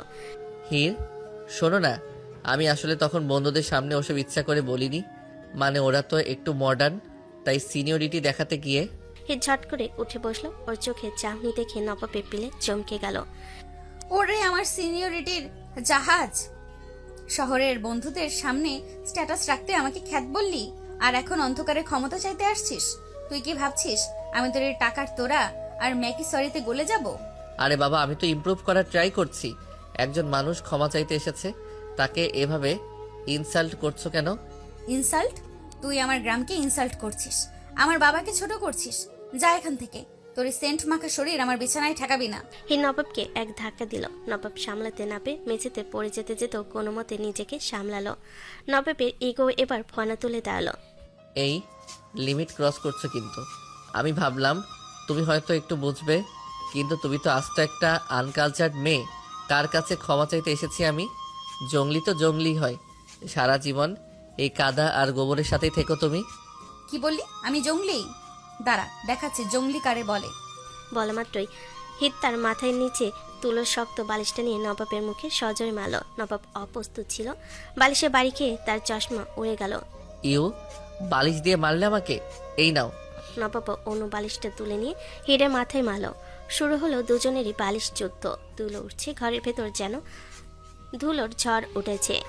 হির বিছানা থেকে নেমে নবাবকে মারতে গেল, আর নবাব ওকে ঠেকাতে গিয়ে হিরের অন্যায় পা জড়িয়ে গেল। দুজনে একসাথে বিছানার উপর পড়ে গেল, নবাব নিচে আর হির একদম তার উপরে। হিরের এলোমেলো চুলগুলো নবাবের মুখে এসে পড়েছে, ঘামের আর বুনো ফুলের এক তীব্র নেশাময়ী গন্ধ নবাবের নাকে লাগে। হিরের রাগী চোখ দুটো এখন নবাবের চোখে খুব কাছে। দুজনে দ্রুত হৃদস্পন্দন যেন একে অপরের কানে বাজছে। হিরের ঠোঁট দুটো রাগে কাঁপছে, নাকি অন্য কোনো শিহরণে বোঝা দেয়। এক অদ্ভুত নিস্তব্ধতা আর রোমাঞ্চকর বিদ্যুৎ খেলে গেল ঘরের পরিবেশে। নবাব হিরের কোমরে হাত রেখে ওকে একটু নিজের দিকে টেনে নিল। হিরের নিঃশ্বাস নবাবের গলায় গরম বাতাসের মতো লাগছে। ঠিক সেই মুহূর্তে খটখট, বাইরে হিরের বাবা কাশির শব্দ আর দরজায় টোকা। দুজনে যেন আকাশ থেকে পড়ল। হির ঝটপট নবাবের উপর থেকে সরে গিয়ে ওনা ঠিক হলো। নবাব হাঁপাতে হাঁপাতে উঠে বসলো। বাবা নবাব, ঘুমাবো নাই, একটু বাইরে আসবা? নবাব দরজা খুলো। হিরে বাবা অন্ধকার উঠোনে দাঁড়িয়ে আছেন, তার মুখটা খুব মলিন। হিরে বাবা, আমার তো টাকা পয়সা নাই। এই হীরা আমার মা মরা মেয়ে। ওর মা যখন মারা যায় ও তখন খুব ছোট। আমি ওকে বাবা মা দুই হয়ে বড় করছি। ও একটু তেরা, একটু রাগ বেশি, কিন্তু ওর মনটা কাচের মতো পরিষ্কার। ওরে তুমি কষ্ট দিও না বাবা, ও বড় ভালো মেয়ে। বাবার এই সচ্ছল কথাগুলো নবাবের কলিজায় গিয়ে লাগলো। নবাবের গলা ধরে এলো, সে কোনো মতে বলল, চাচা আপনি চিন্তা করবেন না, আমি আছি তো। হিরের বাবা চলে গেলেন। নবাব ঘরে ফিরে দেখলো হির উল্টো দিকে মুখ ফিরিয়ে শুয়ে আছে, কিন্তু ওর কাঁধ কাঁপছে, ও নিঃশব্দে কাঁদছে। নবাব আর ঝগড়া করলো না, সে নিঃশব্দে হিরের পাশে গিয়ে শুয়ে পড়লো। দুজনের বালিশে সেই দেওয়ালটা সরিয়ে দিয়েছে আজ। নবাব ভাবছে, এই মেয়েটা কি সত্যি জঙ্গলি, নাকি আমি ওকে চিনতে ভুল করেছি? আর হির ভাবছে, নবাব কি শুধু আমাকে করুণা করছে, নাকি ওর ওই পাথুরে মনে সত্যি একটু মায়া জন্মেছে? দুজনের মাঝখানে এখন আর রাগ নেই, আছে এক বুক না বলা কথা আর বৃষ্টির টিপ টিপ শব্দ। ভাবতে ভাবতে দুজনে কখন যে ঘুমিয়ে পড়ল তার নিজেরও জানে না। সকালবেলার রোদটা টিনের চাল ভেদ করে সরাসরি নবাবের মুখে পড়লো। নবাব চোখ কসলাতে কসলাতে উঠে দেখল তার পাশে হির নেই। হুট করে তার কাল রাতের কথা মনে পড়ে গেল, সেই বালিশযুদ্ধ হিরের উপর পড়ে যাওয়া আর হিরের বাবা সেই করুণ অনুরোধ। নবাবের বুকের ভেতরটা কেমন যেন চিনচিন করে উঠল। সে ঘর থেকে বেরিয়ে দেখল হির উঠোনে কলপারে বসে নিজের শাড়ির আঁচল কোমরে গুজে নবাবের সেই কাদামাখা পাঞ্জাবিটা ধুয়ে ফেনা তুলে ফেলেছে। নবাবকে দেখে হির মুখটা একটু বাঁকিয়ে পড়ল। ওরে আমার নবাব সাহেব, ঘুম ভাঙলো? এই নাও তোমার 7 রাজার ধন ইটালি পাঞ্জাবি ধুইয়া দিছি, এখন রোদে শুকাইলে আয়রন করে নিও। আর শোনো, শহরে গিয়ে যেন আবার আমার বদনাম করো না। নবাব মুচকি এসে পাঞ্জাবিটার দিকে তাকিয়ে বলে, হির তুমি সত্যি অদ্ভুত হির। কাল রাতে অত ঝগড়া করলে আর সকালে উঠে আমার জামা ধুয়ে দিচ্ছ, এটাকে কি আমি তোমার ভালোবাসা হিসেবে ধরে নেব? হাতের সাবানে ফেনা নবাবের দিকে ছিটিয়ে দিয়ে বলে, একদম না, আমি ধুইছি যাতে তোমার ওই কুঞ্জুস মা বলতে না পারে যে হীরের বাপের বাড়িতে গিয়ে জামা নষ্ট হয়েছে। ভালোবাসা পকেটে রাখো। নবাব হাসলো, ও বুঝতে পারছে হিরের এই রুক্ষ আবরণের নিচে একটা নরম মন আছে। কিন্তু রোমাঞ্চ বেশিক্ষণ স্থায়ী হলো না। নবাবের ফোন বেজে উঠল, ওর মায়ের কল। নবাব, অনেক হয়েছে, এবার ফিরে আয়। বাড়িতে তোর জন্য একটা বড় সারপ্রাইজ আছে, আর ওই মেয়েকে সাথে নিয়ে আসিস। ওর সাথে আমার কিছু জরুরি হিসাব বাকি আছে। নবাবের মা রাজিয়া বেগমের গলার স্বর শুনে নবাব বুঝলো বাড়িতে গেলে ঝড় উঠবে। শহরের দিকে জিপ গাড়ি ছুটছে, হির জানালার বাইরে তাকিয়ে আছে। নবাব বারবার আর চোখে হিরকে দেখছে। হিরের কপাল একটা ঘামাচি হয়েছে। নবাবের ইচ্ছে করছে সেটা টিপে দিতে, কিন্তু সাহসে কোলাচ্ছে না। আচ্ছা হির, তুমি কি শহরে গিয়ে একটু শান্ত থাকতে পারো না? মা কিন্তু তোমাকে মোটেও পছন্দ করছে না। একটু যদি বিনয়ী হতে। বিনয়ী মানে মাথা নিচু করে থাকবো? কখনো না। তোমার মা যদি আমাকে অপমান করে আমি কোনার পা ধুয়ে দেব? শোনো নবাব, হীর কখনো বাঁকতে জানে না, শুধু ভাঙতে জানে। উফ, তুমি আস্ত একটা ডিনামাইট। তোমাকে নিয়ে সংসার করা মানেই হলো 24 ঘন্টা বোমার উপর বসে থাকা। বোমা যদি ফাটে তবে তোমার আভিজাত্যই আগে পূর্বে। সাবধানে থেকো নবাব সাহেব। শহরের অট্টালিকায় পা রাখতে দেখা গেল রাজিয়া বেগম সোফায় বসে আছেন, আর পাশে এক সুন্দরী মেয়ে বসে নবাবের মায়ের হাতে পায়ে মাসাজ করে দিচ্ছে। মেয়েটির নাম শাইলা, নবাবের ছোটবেলার বন্ধু এবং রাজিয়া বেগমের পছন্দের পারফেক্ট পুত্রবধূ। আয় নবাব, বস। দেখ, শাইলা এসেছে। তুই যাওয়ার পর ও কত যত্ন করেছে আমার। আর এই যে হির নাকি, তুমি তো দেখি আরও বেশি কালো হয়ে গেছো রোদে পুড়ে। যাও রান্নাঘরে গিয়ে আমাদের জন্য চা করে আনো। হির স্থির হয়ে দাঁড়িয়ে রইল। সে শায়লার দিকে একবার তাকালো আর রাজিয়া বেগমের দিকে একবার। শায়লা হিরের দিকে একটা তাচ্ছিল্যর হাসি দিল। আনছি। গ্রাম্য মেয়েদের দিয়ে চা না বানানোই ভালো। ওরা তো চায়ের মধ্যে চিনি নাকি লবণ দেয় তা ঠিক নেই। নবাব কেমন আছো? নবাব অপ্রস্তুত হয়ে গেল। হীর এবার কোমর বাঁধল। ওরে আমার মেম সাহেব, আপনার নখগুলো তো বেশ ধারালো দেখছি। তো আমার মা যদি আমাকে চা বানাতে বলে আমি তো বানাবোই। তবে নবাব সাহেব, আপনার বন্ধুর জন্য আমি স্পেশাল গ্রাম্য চা বানাবো, যা খেলে উনি ওনার মেকআপ ভুলে যাবেন। হীর রান্নাঘরে গিয়ে এক গাদা আদা আর গোলমরিচ দিয়ে এমন এক কড়া চা বানালো যে শায়লা এক চুমুক দিয়ে কাশতে কাশতে সারা হয়ে গেল। ওঝা ওঝা, এটা কি চা নাকি গরম মশলা শরবত? এটা হলো শুদ্ধির চা। শহরের ভেজাল মানুষের ভেতরে অনেক ময়লা থাকে, তো তাই একটু পরিষ্কার করে দিলাম। You beach! আন্টি, এখানে এজন্য এলাম। এই মেয়েটা অপমান করছে আর নবাব দেখছে। আমি থাকবো না, গেলাম। না শোন শায়লা, শোন, নবাব দেখলে মেয়েটা চলে যেত। বেশ হয়েছে। মা, তুমি কেন ওকে আনতে গেলে? আগে জানতাম তুমি কোনো না কোনো নাটক করবে। দূর, ভালো লাগে না। কত দূরের পথ পাড়ি দিয়ে এলাম। আমি আসি, বিশ্রাম নেব। রাতের বেলা নবাব ঘরে ঢুকে দেখলো হীর খুব গম্ভীর। সে ড্রেসিং টেবিলের সামনে বসে তার কানফুল খুলছে। নবাব হীরের পেছনে গিয়ে দাঁড়ালো। শায়লার সাথে অমন করলে কেন? ও তো মেহমান। মেহমান না তোমার হবু প্রেমিকা? আমি সব বুঝি নবাব। তোমার মা আমাকে তাড়ানোর জন্য এই মেয়েকে আনছে। তুমি কি চাও আমি চলে যাই? নবাব কিছু বলল না। বিছানায় গিয়ে শুয়ে পড়ে। হীরও মন খারাপ করে শুয়ে পড়ে। বিছানায় দুজন দু মেরুর মতো শুয়ে আছে। মাঝখানে সেই বরাবরের মতো বালিশ দেওয়াল। নবাবের মাথায় তখন শায়লার বলা কথাগুলো ঘুরছে, আর হীরের মাথায় ঘুরছে নবাবের নীরবতা। হীর হঠাৎ অন্ধকারের মধ্যে উঠে বসলো। ওর কণ্ঠস্বরটা এবার একটু ভারী। নবাব সাহেব, কই বললাম না তো? আপনার মা আর আপনার ওই রংচঙা বান্ধবী তো আমাকে বিদায় করার জন্য উঠে পড়ে লাগছে। সত্যি কি চান আমি এই বাড়ি ছেড়ে চিরকালের মতো চলে যাই? নবাবের হার্টবিট এক মুহূর্তের জন্য থেমে গেল। সে উঠে বসলো। হীরের চোখের মনি দুটো চাঁদের আলোয় চিকচিক করছে। নবাবের খুব ইচ্ছে হলো হীরের হাতটা ধরে বলতে, তোমাকে ছাড়া এই ঘরটা আবার শ্মশান হয়ে যাবে। কিন্তু নবাবের সেই পূর্ণ ইগো আর আভিজাত্যের ভূত আবার মাথা চাড়া দিয়ে উঠল। আমি চাইলে কি তুমি থাকবে? তুমি তো নিজের জেদ ছাড়া আর কিছুই বোঝো না। আর মা যা করছেন সেটা তো তোমার ব্যবহারের কারণেই। তুমি যদি একটু নরম হতে। বুঝে গেছি, মানে আপনিও চান আমি চলে যাই। আপনার স্ট্যান্ডার্ড বান্ধবীর সাথে থাকলে আপনার ইজ্জত বাড়বে, তাই তো? ঠিক আছে, আমি কালই চলে যাব। নবাবী প্রাসাদে জঙ্গলি মেয়ের আর থাকার দরকার নেই। হীর ধপাস করে শুয়ে পড়ল আর মুখ ঘুরিয়ে নিল। নবাবের মনটা হু হু করে উঠল।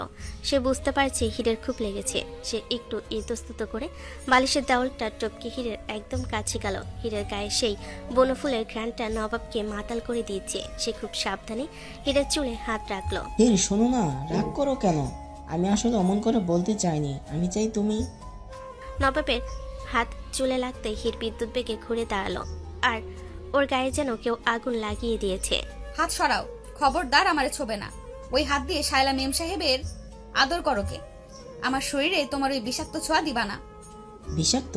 আমি তোমাকে মানাতে আসছি, ক্ষমা চাইতে আসছি, আর তুমি আমাকে ইনসাল্ট করছো। তুমি কি ভেবেছো আমি তোমার পায়ে পড়ে কাঁদবো? আমি নবাব, আমার দয়া বুঝতে শেখো। দয়া? তোমার দয়া আমি পায়ে পিসি। তুমি একটা পাথর, একটা মরা রোবট, যে নিজের বউয়ের সম্মান রক্ষা করতে পারে না। সে আবার কিসের পুরুষ? যাও, ওই ড্রেসিং রুমে গিয়ে শালার আঁচল ধরে বসে থাকো।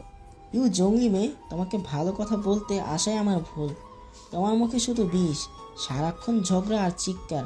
একটা মুহূর্তে শান্তিতে থাকতে দাও না। শান্তি চাইলে ওই মরা মানুষের দেশে যাও। হীরের সাথে থাকলে আগুনই সহ্য করতে হবে।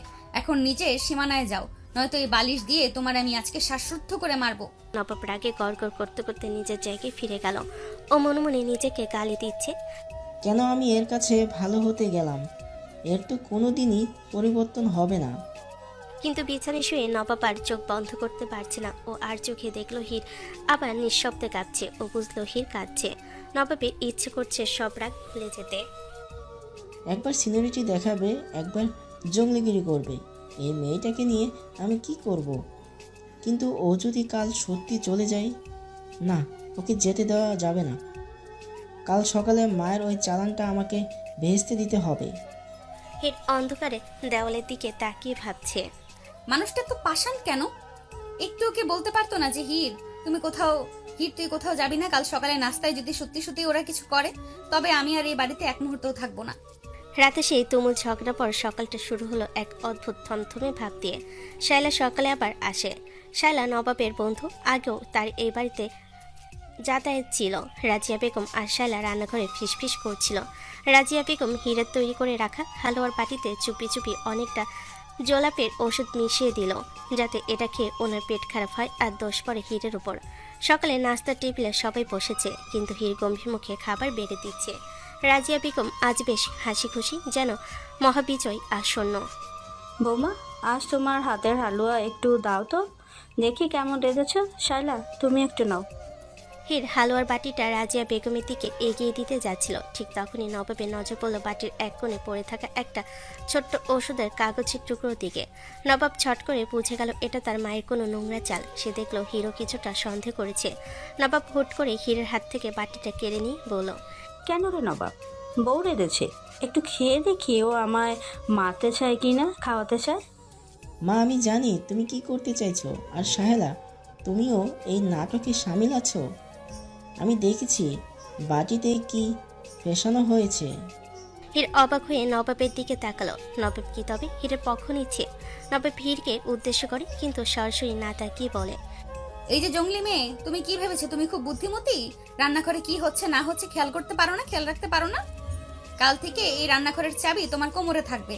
মা বা শায়লা কেউ এখানে তোমার অনুমতি ছাড়া ঢুকবে না। হীর মনে মনে হাসলো। নবাব সরাসরি বলছে না যে সে হীরকে বিশ্বাস করে, কিন্তু সে হীরের দায়িত্ব আর ক্ষমতা বাড়িয়ে দিচ্ছে। নবাব, তুমি একটা অসভ্য মেয়ের জন্য আন্টির অপমান করছো। শায়লা, তুমি মেহমান হয়েই থাকো। আমার বউ জঙ্গলি হতে পারে, অশিক্ষিত হতে পারে, কিন্তু সে কাউকে বিষ খাওয়ানোর মতো নিচু মনের না। আর হীর। নবাব এবার হীরের দিকে ফিরল। হীরের হৃদস্পন্দন বেড়ে গেল। সে ভাবল নবাব হয়তো এবার আই লাভ ইউ টাইপ কিছু বলবে, কিন্তু নবাব তো নবাবই। হীর, তুমি ভেবো না যে আমি তোমাকে খুব ভালোবাসি বলে এসব করছি। আসলে তোমার হাতের ওই বিশ্রী ঝাল রান্না খেয়ে আমার পেটের চামড়া শক্ত হয়ে গেছে। এই সামান্য ওষুধ তোমার কিছুই হবে না। তাই তোমাকে বাঁচানো মানে আমার রইছে ঘর বাঁচানো, বুঝলে? হীর এবার খিলখিল করে হেসে উঠল। নবাব সরাসরি স্বীকার না করলেও হীরের জন্য সবার সামনে রুখে দাঁড়িয়েছে। এটাই হীরের কাছে অনেক বড় পাওয়া। নবাবের এই তেরা ভালোবাসায় হীরের মন ছুঁয়ে গেল। সে মনে মনে বলল, পাথরটা গলতে শুরু করেছে রে হীর, এখন শুধু একটু আগুনের তাপ দেওয়া বাকি। রাজিয়া বেগম রাগে গজগজ করতে করতে ঘরে চলে গেলেন। শ্যালো ব্যাগ গুছিয়ে বিদায় নেওয়ার প্রস্তুতি নিচ্ছে। হীর ডাইনিং টেবিলের উপর হাত রেখে নবাবের দিকে তাকালো। তা নবাব সাহেব, আবার আমার জন্য তো অনেক ওকালতি করলেন, এখন এই জঙ্গলি বউকে নিয়ে কি করবেন? আজ তো বিকেলে আমাদের ঘুরতে যাওয়ার কথা ছিল। করতে যাব না তো কি করব? তোমাকে এই বাড়িতে একা রেখে গেলে তুমি তো আস্ত দালানটাই কামড়ে খেয়ে ফেলবে। যাও, গিয়ে রেডি হও। আর শোনো, এই গ্রামে শাড়ি পরবে না, একটা ভালো ড্রেস পরো। হীর মুচকি হেসে চোখের কোণ দিয়ে নবাবকে দেখে নিল। নবাব আয়নে নিজের চেহারা দেখছে ঠিকই, কিন্তু আর চোখে সেও হীরের হাসির ঝলক উপভোগ করছে। বিকেলে নবাব তার খোলা জিপ গাড়ি বের করলো। হীর একটা লাল রঙের জমকালো শাড়ি পরেছে, কপালে বড় একটা লাল টিপ। নবাবকে দেখে হীরের মনে হলো সে সত্যি কোনো রাজপুত্রের সাথে ঘুরতে যাচ্ছে। গাড়িতে উঠো, আর খবরদার রাস্তায় কোনো দুধের ক্যান বা ঘাসের বোঝা দেখলে লাভ দেবে না। আর আপনিও সাবধানে চালাবেন নবাব সাহেব, কাদা দেখলে কিন্তু আমার হাত নিষ্পিস করে। গাড়ি চলতে শুরু করলো। ফুরফুরে বাতাসে হীরের চুলগুলো নবাবের মুখে এসে লাগছে। নবাব বারবার সরাচ্ছে, কিন্তু তার মুখে এক অদ্ভুত প্রশান্তির হাসি। হীর মনে মনে ভাবলো, এই মানুষটা মুখ ফুটে কোনোদিন বলবে না আমায় ভালোবাসে, কিন্তু ওর কাজের মধ্যেই তো সব লুকোনো আছে।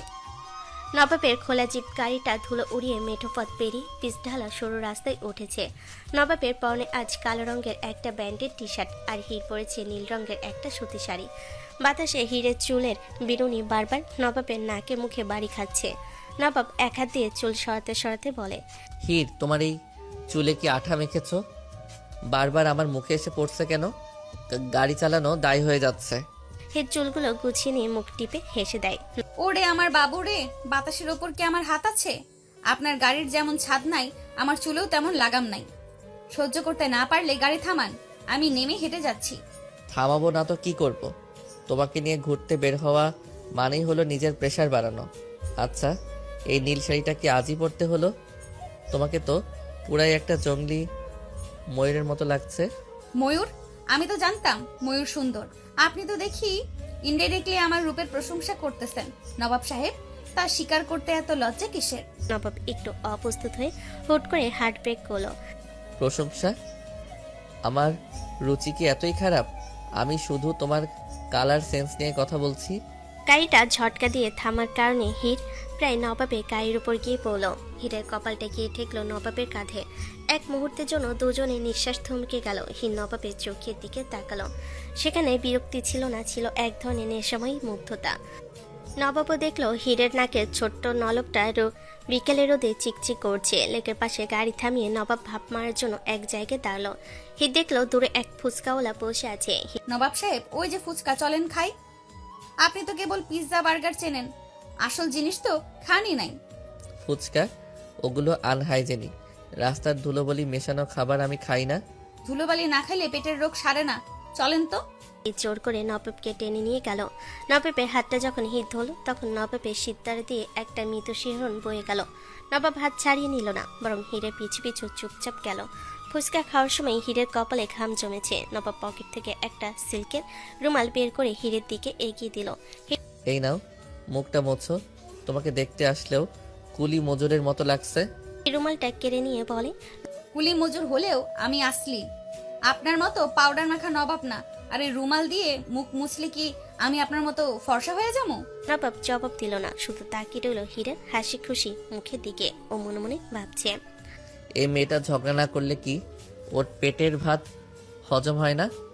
অথচ এই ঝগড়াটাই কেন জানি এখন আমার নেশা হয়ে যাচ্ছে। আকাশ হঠাৎ কালো হয়ে এলো। লেকের পানির উপর ঠান্ডা বাতাস বইতে শুরু করলো। নবাবের জিপের কাছে ফিরে এলো দুজন। আকাশের অবস্থা ভালো না, চলো ফিরতে হবে। আর একটু থাকেন না, দেখেন বাতাসটা কত সুন্দর। এর বাতাসে উল্টো দিকে মুখ করে দাঁড়িয়ে দুহাত ছড়িয়ে দিল। নবাব হীরে পেছন দাঁড়িয়ে হীরে নীল শাড়ির আঁচলটা উঠতে উঠতে এসে নবাবের মুখে জড়িয়ে গেল। নবাব আঁচলটা সরতে গিয়েও সরল না, সে হীরের একদম কাছে গিয়ে দাঁড়ালো। হীর, তুমি যখন চুপ থাকো তখন তোমাকে আসলেও ভালো লাগে। হীর চমকে ফিরে তাকালো। দুজনের দূরত্ব এখন মাত্র কয়েক ইঞ্চি। নবাবের চোখের গভীরতা দেখে হিরো যেন খেয়ে হারিয়ে ফেল। ওর মনে হলো নবাবের এই রুক্ষ কথার পেছনে একটা বিশাল সমুদ্র লুকিয়ে আছে। হীর কিছু একটা বলতে যাচ্ছিল, হয়তো কোনো প্রেমের কথা, হয়তো কোনো অনুভূতির কথা। ঠিক সেই মুহূর্তেই প্রথম বৃষ্টির ফোঁটা নবাবের নাকে পড়ল। ধুর, সব সময় রোম্যান্স, মানে সব সময় আবহাওয়াটা আপনার মতোই খিটখিটে। গাড়িটা যখন চলছে তখন মুষলধারে বৃষ্টি শুরু হলো। নবাব বৃষ্টির ঝাপটায় চোখ মেলতে পারছে না, আর হীর মনে সুখে ভিজছে। শীত, বৃষ্টি শুরু হলো, তাড়াতাড়ি গাড়িতে ওঠো। হীর, আমার ল্যাপটপ ব্যাগটা পেছনে, ওটা ধরো, ভিজে যাচ্ছে। ল্যাপটপ পরে বাঁচান, আগে নিজেরে বাঁচান নবাব সাহেব। দেখেন তো বৃষ্টিটা কত মধুর। হীর নবাবের হাতটা ধরে ঝাঁকুনি দিল। নবাব বিরক্ত হওয়ার ভান করলো। হিটে ভেজা চুলের পানি সেটা যখন ওর মুখে লাগলো তখন ও নিজের অজান্তেই মুচকি হাসলো। জানি না কাল সকালে তোমার সাথে আবার কি নিয়ে যুদ্ধ হবে, কিন্তু এই বৃষ্টি আর তোমার এই পাগলামি আমি কোনোদিন ভুলবো না। নবাবের জিপের ছাদ খোলা ছিল, তাই দুজনেই ভিজে একাকার। বাড়িতে ফেরার পর থেকে নবাবের হাসি আর হালকা জ্বর শুরু হলো। রাজিয়া বেগম ঘর নেই, তিনি রাগে পাশের বাড়িতে এক আত্মীয়র বাসে গিয়েছেন। শ্যালাও আপাতত গুটিয়েছে। বাড়িতে এখন শুধু নবাব আর হীর। নবাব খাটে শুয়ে কম্বল মুড়ি দিয়ে কাঁপছে। হিরো এক বাটি গরম পানি আর তোয়ালে নিয়ে ঘরে ঢুকলো। নবাবের কপালে হাত দিতে এসে চমকে উঠল। ওরে আমার শহরের ঠুনকো বাবু, একটু বৃষ্টিতে ভিজা কি জ্বর আসলো? জঙ্গলিদের শরীর তো পাথরের মতো শক্ত হয়, কিন্তু আপনার তো দেখি মোমের শরীর। নবাব কম্বলের ভেতর থেকে মুখ বের করে লাল চোখে তাকিয়ে বলল, বেশি কথা বলবে না হীর, মাথায় যন্ত্রণা হচ্ছে, আর তোমার এই কড়া ঝাল খিচুড়ির গন্ধে আমার শরীর আরো খারাপ লাগছে। আমাকে শান্তি দাও। শান্তি দিচ্ছি, দাঁড়ান। হে নবাবের কপালে ভেজা তোয়ালে দিয়ে জলপট্টি দিতে লাগলো। নবাবের খুব আরাম লাগছে। হীরের হাতের স্পর্শে এক ধরনের অদ্ভুত শীতলতা আছে। নবাব চোখ বন্ধ করে সেই স্পর্শ অনুভব করছে। হীরে মনে হচ্ছে এ লোকটা যখন শান্ত থাকে তখন তাকে দেখতে আসলেও রাজপুত্রের মতো লাগে। পাষাণটা তো দেখছি জ্বরের ঘোরেও রাগ দেখায়, অথচ মুখটা কেমন মাসুম হয়ে আছে। ইচ্ছে করতেছে কপালে একটা থাপ্পড় দিয়ে সব রাগ মিটিয়ে দেই। আবার কেন জানি মায়াও লাগছে। হির নবাবকে জোর করে উঠিয়ে বসালো, এক চামচ তিতা ওষুধ নিয়ে ওর মুখের সামনে ধরলো। আমি এই ওষুধ খাবো না, এটা খুব তিতা। আমাকে ডাবের পানি দাও। ডাব এখন কই পাবো? সিনিয়রের হুকুম, হা করুন, নয়তো চিমটি দিয়ে মুখ হা করাবো। নবাব বাধ্য হয়ে মুখ হলো। ওষুধ খাওয়ার পর তার মুখ কুচকে গেল। হির হাসতে হাসতে একটা মিশ্রি ওর মুখে পড়ে দিল। নবাব তখন হুট করে হিরের হাতটা ধরে ফেল। কিছুক্ষণ নিস্তব্ধতা। হির, তুমি কি সত্যি আমাকে ঘৃণা করো, নাকি ওই ঝগড়াগুলো শুধুই তোমার অভিনয়? হিরের হৃদস্পন্দন এক মুহূর্তের জন্য থমকে গেল। সে হাত ছাড়িয়ে নেওয়ার চেষ্টা করলো না। ঘৃণা করব কেন? আপনি তো ঘৃণারও যোগ্য না। আপনি হলেন একটা মস্ত বড় আপদ। তবে এই আপদটা না থাকলে আমার দিন কাটে না যেন। নবাব হীরের চোখের দিকে তাকালো। হীরের চোখে তখন একরাশ মায়া। নবাবের ইচ্ছে করলো বলে দিতে, আমি তোমাকে ভালোবেসে ফেলেছি হির। কিন্তু তার পরিবর্তে সে মুখ ঘুরিয়ে নিল। বুঝতে পারছি, তুমি আসলে আমার সেবা করছো, যাতে আমি তাড়াতাড়ি সুস্থ হয়ে তোমাকে আবার ঝগড়ায় হারাতে পারি। তোমার এই শয়তানি বুদ্ধি আমি সব জানি। মনে মনে হাসলো। সে জানতো নবাব কোনোদিন সরাসরি ভালো কথা বলবে না। তবে এই আপদটা না থাকলে আমার দিন কাটে না কেন জানি। গাধা একটা, মনের খবর তো চোখেই দেখা যায়, মুখে স্বীকার করার দরকার কি? রাত গভীর হয়েছে। নবাবের জ্বর একটু কমেছে। সে গভীর ঘুমে আচ্ছন্ন। হির নবাবের পায়ের কাছে বসে ওর পায়ে তেল মালিশ করে দিচ্ছিল, যাতে ক্লান্তি কমে। একসময় হিরো ক্লান্ত হয়ে বিছানার এক কোণে মাথা রেখে ঘুমিয়ে পড়ল। মাঝরাতে নবাবের ঘুম ভাঙলো। সে দেখলো হির ওর পায়ের কাছে একদম জড়সড় হয়ে ঘুমিয়ে আছে। নবাবের বুকের ভেতরটা এক ধরনের হাহাকার করে উঠল। সে আলতো করে হিরকে টেনে নিজের পাশে শুইয়ে দিল। হিরের মাথায় হাত বুলিয়ে দিতে দিতে বিড়বিড় করল, জঙ্গলি মেয়ে, তুমি আমার জীবনটা এলোমেলো করে দিলে। তোমাকে আমি কোনোদিন বুঝতে দেব না যে তুমি আমার হৃদস্পন্দন হয়ে গেছো, কারণ তুমি জানলে তো আমার মাথায় চড়ে বসবে। হির ঘুমের ঘরে নবাবের শার্টের কোনাটা শক্ত করে ধরে নবাবের গায়ের সাথে মিশে এলো। নবাবের মুখে এক চিলতে হাসি ফুটল। নবাবের জ্বরটা একটু কমতেই তার নবাবী এগো আবার চাঙ্গা হয়ে উঠল। সে সকালে যখন চোখ মেলল, দেখলো হির তখনও তার পায়ের কাছে কুণ্ডলি পাখি ঘুমিয়ে আছে। নবাবের বুকের ভেতরটা এক মুহূর্তের জন্য মোলায়েম হয়ে গিয়েছিল, কিন্তু পরক্ষণে তার মনে পড়ল কাল রাতের দুর্বলতার কথা। সে ভাবল, আমি কি সত্যি কাল রাতে ওর মাথায় হাত বুলিয়েছিলাম? ছি, আমি কি শেষে এই জঙ্গলি মেয়ের মায়ায় পড়ছি? নবাব খুব শক্তপণে নিজের পা সরিয়ে নিল, কিন্তু হিরের ঘুম পাতলা। সে চট করে উঠে বসলো। এলোমেলো চুল, চোখে ঘুমের রেশ। এই অবস্থাতেও হিরকে দেখে নবাবের দম আটকে গেল।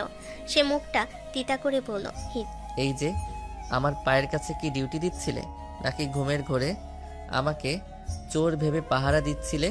চোখ কসলাতে কসলাতে বলল, ওরে আমার কৃতজ্ঞ নবাব রে, সারা জল পড়তে দিলাম, পা টিপে দিলাম, এখন সকাল হতেই তেজ দেখাচ্ছেন। আপনার এই মরা শরীরটা জ্যান্ত করছি আমি, আর আপনি আমারে চোর বানাইছেন। আমি কি তোমাকে বলেছি সেবা করতে? আমি তো জ্বরের ঘোরে অগরে ছিলাম। তুমি নিশ্চয়ই সুযোগ পেয়ে আমার পার্স থেকে টাকা চুরি করার ধান্দা করছিলে, তাই না? হিরে পারে বিছানা থেকে এক লাফে নামলো।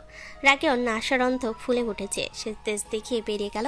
কিছুক্ষণ পর হির রান্নাঘর থেকে এক বড় বাটি ভর্তি চিরার জাউ আর করলার রস নিয়ে এলো। নবাব ওটা দেখে আঁতকে উঠল। এটা কি? আমি এই নোংরা ঘাস পাতা খাবো না, আমাকে স্যান্ডউইচ আর কফি দাও। চুপচাপ এটা গিলবেন নবাব সাহেব। শরীরের ভেতর যে বিষ জমছে, এই করলার রস না খাইলে ওটা নামবে না। স্যান্ডউইচ আপনার ওই শায়লা মেম সাহেবের জন্য রেখে দেন, হা করেন। খবরদার হির, আমার ব্যক্তিগত খাবারে নাক গলাবে না। তুমি এই বাড়ির বউ হয়ে এসেছো, জেলখানার জেলার হওনি। বউ হিসেবেই তো বিষ খাওয়াচ্ছি না, পথ্য দিচ্ছি। আর যদি বেশি তর পান, তবে এই পুরো করলার রস আপনার ওই ধবধবে সাদা পাঞ্জাবির উপরে ঢেলে দিব। মনে আছে তো প্রথম দিনের কথা? নবাব প্রথম দিনে কাদা ছোড়ার কথা মনে করে দমে গেল। সে অনিচ্ছা সত্ত্বেও এক চুমুক করলার রস দিল। উফ, জীবনটা যেন তেতো হয়ে গেল তার। নবাব তার আলমারি খুলে দেখলো হিরের কয়েকটা সুতি শাড়ি আর দামি স্যুটের পাশে ঝুলে আছে। নবাবের মেজাজ আবার গরম হলো। সে হিরের শাড়িগুলো হ্যাসকাটানে বের করে খাটের উপর ছুঁড়ে মারল। হির, তোমার এই সস্তা শাড়িগুলো আমার ইতালিয়ান স্যুটের পাশে কেন? ওগুলোর সুতো উঠে আমার কাপড়ে লাগছে। নিজের লিমিট শেখো। হির তখন ঘর ঝাড়ু দিচ্ছিল। শাড়িগুলো মাটিতে পড়তে দেখে সে ঝাড়ু ফেলে এগিয়ে এলো। সস্তা শাড়ি? তুই আমার শাড়ি সস্তা বললি? এই শাড়ি আমার বাবা কষ্ট করে কিনা দিছে। তোর ওই ইতালির কোটস দিয়ে কি আমার বাবার ভালোবাসার দাম হবে? তুই তো একটা রোবট, মানুষের ইমোশন বুঝিস না। ইমোশন দিয়ে পেট চলে না হির। স্ট্যান্ডার্ড বলে একটা কথা আছে। তোমার এই রুচি দিয়ে তুমি কোনোদিন আমার লেভেলে আসতে পারবে না। তোর লেভেলে যাওয়ার শখ আমার নাই। তুই থাক তোর টাকা আর অহংকার নিয়ে। আমি চললাম বাবার বাড়ি। হির ব্যাগ গোছাতে শুরু করলো। নবাবের বুকটা ধক করে উঠল, কিন্তু সে মুখ ফুটে বলল না, যেও না। বরং সে দরজার পাশে দাঁড়িয়ে তাড়ামি করে বলল, যাও, গেলে বাঁচি। ঘরটা অন্তত পরিষ্কার থাকবে। তবে মনে রেখো, এবার গেলে আর ফিরতে পারবে না। হির ব্যাগ নিয়ে দরজার কাছে যেতেই হোঁচট খেল। নবাব হির বলে চিৎকার করে ওকে ধরতে গেল। দুজনের হাত আবার স্পর্শ করলো। 1 সেকেন্ডের জন্য ঘরটা নিস্তব্ধ হয়ে গেল।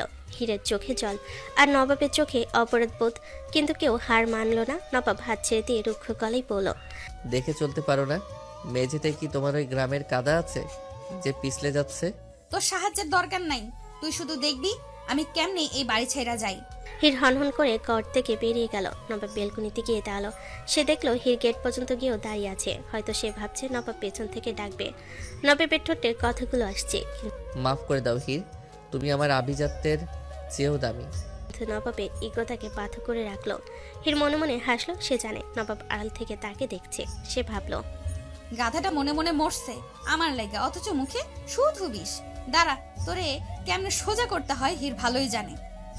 হির ব্যাগ হাতে নিয়ে যখন হনহন করে মেন গেট দিয়ে বেরিয়ে গেল, নবাব তখন বেলকুনিতে দাঁড়িয়ে নিজের চুল খামচে ধরছে। ওর ভেতরের সত্তাটা চিৎকার করে বলছে, ওকে থামা নবাব। ও চলে গেলে তোরে বিশাল অট্টালিকা শ্মশান হয়ে যাবে।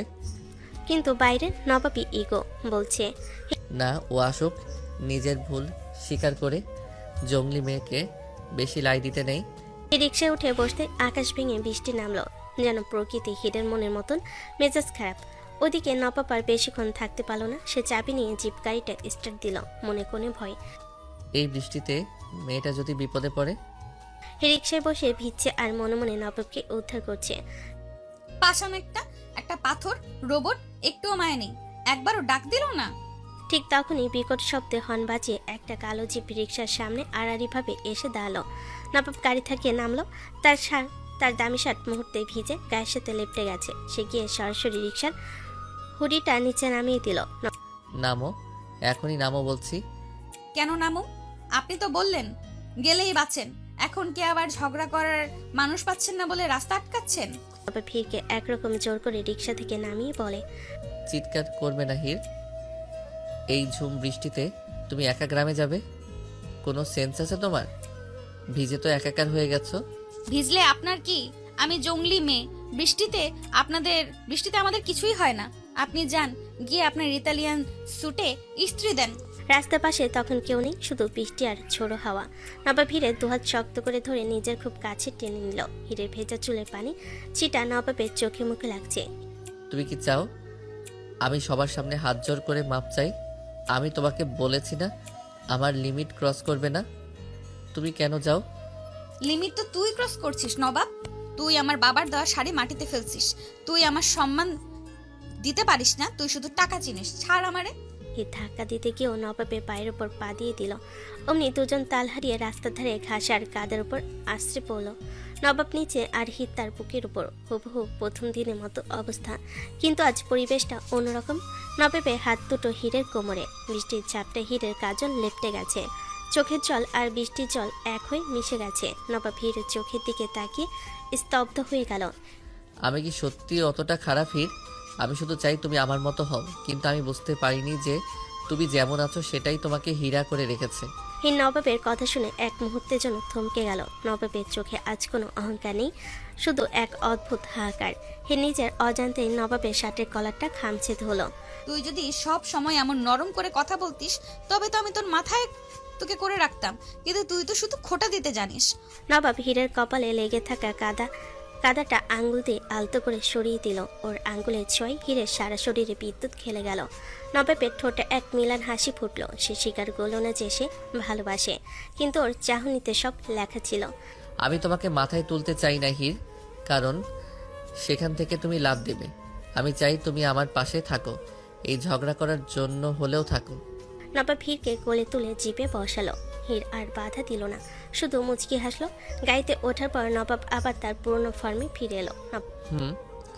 এখন আবার বেশি ইমোশনাল হয়ে যেও না।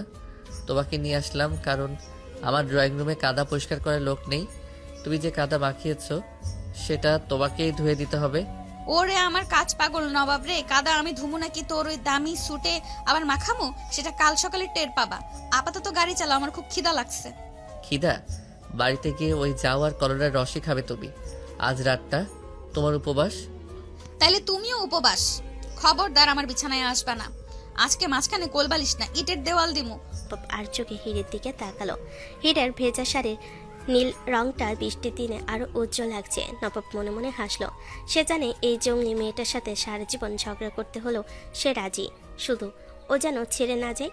নবাব আর হির যখন কাদামাখা অবস্থায় বাড়িতে ঢুকলো তখন মনে হচ্ছে তারা যেন কোনো কুস্তি প্রতিযোগিতা থেকে চ্যাম্পিয়ন হয়ে ফিরছে। ডাইনিং রুমে রাজিয়া বেগম বসেছিলেন তার সেই চিরচেনা গম্ভীর মুখে। সাথে ছিল শায়লা, যাকে তিনি এখনও বিদায় করেননি। তাদের দুজনকে এই অবস্থায় দেখে রাজিয়া বেগমের হাত থেকে তসবির মালা পেরেই পড়ে যাচ্ছিল। রাজিয়া বেগম সোফা থেকে ঝট করে উঠে দাঁড়ালেন। শালা তার দামি রুমাল দিয়ে নাক টিপে ধরলো, যেন কোনো নরক থেকে লোক এসেছে। নবাব, এ কি অবস্থা তোদের? তুই তো আমার বংশের মান সম্মান এই মেয়ের সাথে কাদার মধ্যে মিশিয়ে দিলিছি। ও মাই গড নবাব, তুমি এই জঙ্গলি মেয়ের জন্য নিজের $5,000 গাড়ি আর শার্ট নষ্ট করলে।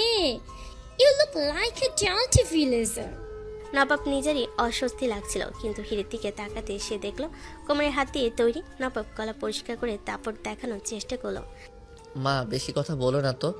রাস্তায় গাড়ি স্লিপ করেছিল আর হিরকে আমি ফিরিয়ে এনেছি, কারণ ওর বাবার কাছে গেলে গ্রামবাসী ভাবতো আমি ওকে ভয় পেয়েছি। আমি নবাব, আমি কাউকে ভয় পাই না। হির নবাবের দিকে তাকিয়ে মুখ ভেঙচিয়ে বলে, ওরে আমার বীর পুরুষ রে, গাড়ি নাকি স্লিপ কাটছে?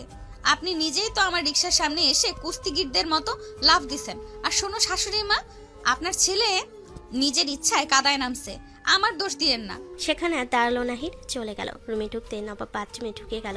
হির বাইরে দাঁড়িয়ে চিৎকার করছে, বের হও নবাব সাহেব, আমি আগে ভিজছি, আমার ঠান্ডা লাগবে। তুমি তো এসির মানুষ, তোমার কিচ্ছু হবে না, বের হও বলছি। অসম্ভব, এই ময়লা গায়ে আমি 1 সেকেন্ডও থাকবো না। তুমি ওই বেসিনে গিয়ে মুখ ধুয়ে নাও, আর খবরদার আমার বাথরুমে কাদা ছিটাবে না। মিনিট 10 পর নবাব তোয়ালে দিয়ে মাথা মুছতে মুছতে বের হয়ে এলো। তার চুলগুলো ভেজা, চোখে একটা অদ্ভুত ক্লান্তি। হিত তখন রেগে মেগে নবাবের একটা দামি সিল্কের তোয়ালে নিয়ে বাথরুমে ঢুকতে চাইল। এই, ওটা আমার পার্সোনাল তোয়ালে, ওটা ধরলে কেন? তোমার জন্য আলাদা গামছা আছে না? গামছা শুকায় নাই, তোমার এই বিদেশি তোয়ালে দিয়েই আমি আজকে কাদা মুছমু। নবাবী ইজ্জত তো কাদার সাথে গেছেই, এখন তোয়ালে বাঁচাইলে কি করবা? নবাব তোয়ালের এক কোণা ধরল, হির অন্য কোণা। শুরু হলো তোয়ালে টানা হেঁচড়া। টানতে টানতে হির হুট করে নবাবের একদম কাছে চলে এলো। নবাবের ভেজা শরীরে ঠান্ডা ভাবটা হিরের গায়ে লাগলো। নবাব স্তব্ধ হয়ে হিরের চোখের দিকে তাকালো। তুমি কি সবসময় আমার সব কিছুতে ভাগ বসাতে চাও হির? আমি ভাগ বসাই না, আমি অধিকার নিতে জানি। তুমি তো কেবল হুকুম করতে জানো। নবাব হুট করে তোয়ালেটা ছেড়ে দিল। হিট টাল সামলাতে না পেরে পেছনের দেওয়ালে গিয়ে ঠেকলো। নবাব এক পা এগিয়ে এসে হিটের খুব কাছে গিয়ে থামলো। অধিকার পাওয়ার যোগ্যতা অর্জন করতে হয়। যাও, আগে জঙ্গলিগিরি বাদ দিয়ে মানুষে এসো। নবাব ঘর থেকে বেরিয়ে গেল, কিন্তু তার মনের কোণে তখনও হিরে সে রাগি চোখের প্রতিচ্ছবি ভাসছে। সে নিজেকে নিজে বোঝাচ্ছে, না, আমি ওকে মোটেও ভালোবাসি না, আমি শুধু ওকে একটু সোজা করতে চাই। রাজিয়া বেগম আজ যে ধরছেন তিনি হিরের হাতে খাবার খাবেন না। শায়লা নিজের হাতে সালাদ বানিয়েছে। নবাব টেবিলে বসে ল্যাপটপ দেখছিল। নবাব দেখো, তোমার জন্য আমি স্পেশাল ডায়েট সালাদ করেছি। এই কাদা মাখামাখির পর তোমার শরীর ঠিক রাখা দরকার। হির এক বড় বাটি ভর্তি গরম গরম ডাল আর আলু ভর্তা নিয়ে এলো। নবাবের পছন্দের খাবার। নবাব ল্যাপটপ থেকে চোখ তুলে সালাদের দিকে, তারপর হিরের আলু ভর্তার দিকে। শাইলা, সালাদটা ওদিকে রাখো। আজ আমার একটু দেশি খাবার খেতে ইচ্ছা করছে। কাদার মধ্যে পড়ার পর তো শরীর গরম রাখা দরকার। মনে মনে হাসলো। সে জানত নবাব কোনোদিন স্বীকার করবে না যে সে হিরের হাতের রান্নার ভক্ত। না নবাব সাহেব, আলু ভর্তা বেশি করে খাও, বুদ্ধি তো আলুর মতোই গোলমাল হয়ে গেছে। তাই এগুলোই তোমার জন্য সেরা। নবাব আর চোখে হীরের দিকে তাকালো। হীর তখন শায়লাকে পাশ কাটিয়ে নবাবের পাতে ডাল ঢেলে দিচ্ছে। নবাবের আঙ্গুলের সাথে হীরের আঙ্গুলের একটু ছোঁয়া লাগলো। নবাব চট করে হাত সরিয়ে নিল, কিন্তু তার চোখে অন্যরকম এক ঝিলিক। রাতের ঘরে এসি চলছে না, বৃষ্টির কারণে আবহাওয়া বেশ ঠান্ডা। নবাব দেখলো হীর পাতলা একটা চাদর গায়ে দিয়ে কাঁপছে। নবাবের খুব ইচ্ছে হলো নিজের মোটা কম্বলটা ওকে দিয়ে দিতে, কিন্তু সে ভাবলো আমি দিলে তো ভাববে আমি গলে গেছি। সে কম্বলটা নিয়ে হীরের দিকে ছুঁড়ে মারল। এই নাও, তোমার কান্নাকাটি আর কাঁপাকাঁপিতে আমার ঘুম আসছে না, ওটা গায়ে দাও আর চুপ থাকো। দয়া দেখাচ্ছেন নাকি? দয়া না, ইনভেস্টমেন্ট। তুমি অসুস্থ হলে আমাকে আবার কেয়ারটেকার হতে হবে, সেই ভয়ে দিচ্ছি। হীর কম্বলের ভেতর মুখ লুকিয়ে হাসলো। সে জানে এ লোকটা মুখে যাই বলুক মনের ভেতরটা মনের মতো নরম হতে শুরু করেছে। নবাব অন্ধকারের দিকে তাকিয়ে ভাবছে, কেন ওকে আজ এত মায়াবী লাগছে? না, কাল সকালে উঠেই আবার ঝগড়া শুরু করতে হবে, নয়তো ও আমার মাথায় চড়ে বসবে। পরের দিন শায়লা আর রাজিয়া বেগম মিলে শেষ চালটি চালেন। তারা হীরকে মিথ্যা কথা বলে শহরের নির্জন এক গোডাউনে পাঠালেন, এই বলে যে নবাব সেখানে কোনো বিপদে পড়েছে। হীর কিছু না ভেবেই পাগলের মতো সেখানে ছুটে গেল। কিন্তু সেখানে গিয়ে সে দেখলো নবাব নেই, বরং শায়লার ঠিক করা কিছু ভাড়াটে গুন্ডা তাকে ঘিরে ধরেছে। নবাব বাড়িতে ফিরে যখন শুনল হীর একাই ওই বিপজ্জনক এলাকায় গেছে, ওর কলিজাটা যেন শুকিয়ে গেল। সে পাগলের মতো গাড়ি ছুটিয়ে সেখানে পৌঁছালো। দেখলো গোডাউনের এক কোণে হীরকে বেঁধে রাখা হয়েছে আর আগুন লেগেছে চারিদিকে। হীর, আমি আসছি। নবাব নিজের জীবনে পরোয়া না করে আগুনের ভেতর ঝাঁপিয়ে পড়ল। গুন্ডাদের সাথে মারপিট করে যখন সে হীরকে উদ্ধার করলো, তখন হীর ধোয়ায় পেরাই অজ্ঞান। নবাব হীরকে কোলে করে বাইরে নিয়ে এলো। হীরের নিঃশ্বাস পড়ছে না দেখে নবাবের দু চোখ বেয়ে অঝরের ধারায় জল নামলো। যে নবাব কোনোদিন কাঁদেনি, সে আজ হীরের নিথর জড়িয়ে ধরে বাচ্চাদের মতো কাঁদতে শুরু করলো। হীর, চোখ খোলো প্লিজ। তুমি ঝগড়া করো, আমাকে গালি দাও, তাও কথা বলো, আমি তোমাকে ছাড়া এক মুহূর্ত থাকতে পারবো না। আমি স্বীকার করছি হীর, আমি তোমাকে অনেক ভালোবাসি। তুমি না থাকলে এই নবাবের কোনো অস্তিত্ব নেই। ফিরে এসো হীর। নবাবের চোখের গরম জল হীরের গালে পড়তে হীরের জ্ঞান ফিরল। সে পিট করে চোখ মেলে দেখল নবাবের মুখটা কান্নায় লাল হয়ে আছে। হীর দুর্বল হাতে নবাবের মুখটা ধরল। নবাবের কান্নামাখা মুখ দেখে হীরের চোখেও জল এলো। ওরে আমার কান্নাকাটির নবাব, আপনিও তাহলে কাঁদতে পারেন? আমি তো ভাবছিলাম আপনি পাথরের মূর্তি। নবাব আর এক মুহূর্ত দেরি করলো না, সে হীরকে শক্ত করে বুকে জড়িয়ে ধরল।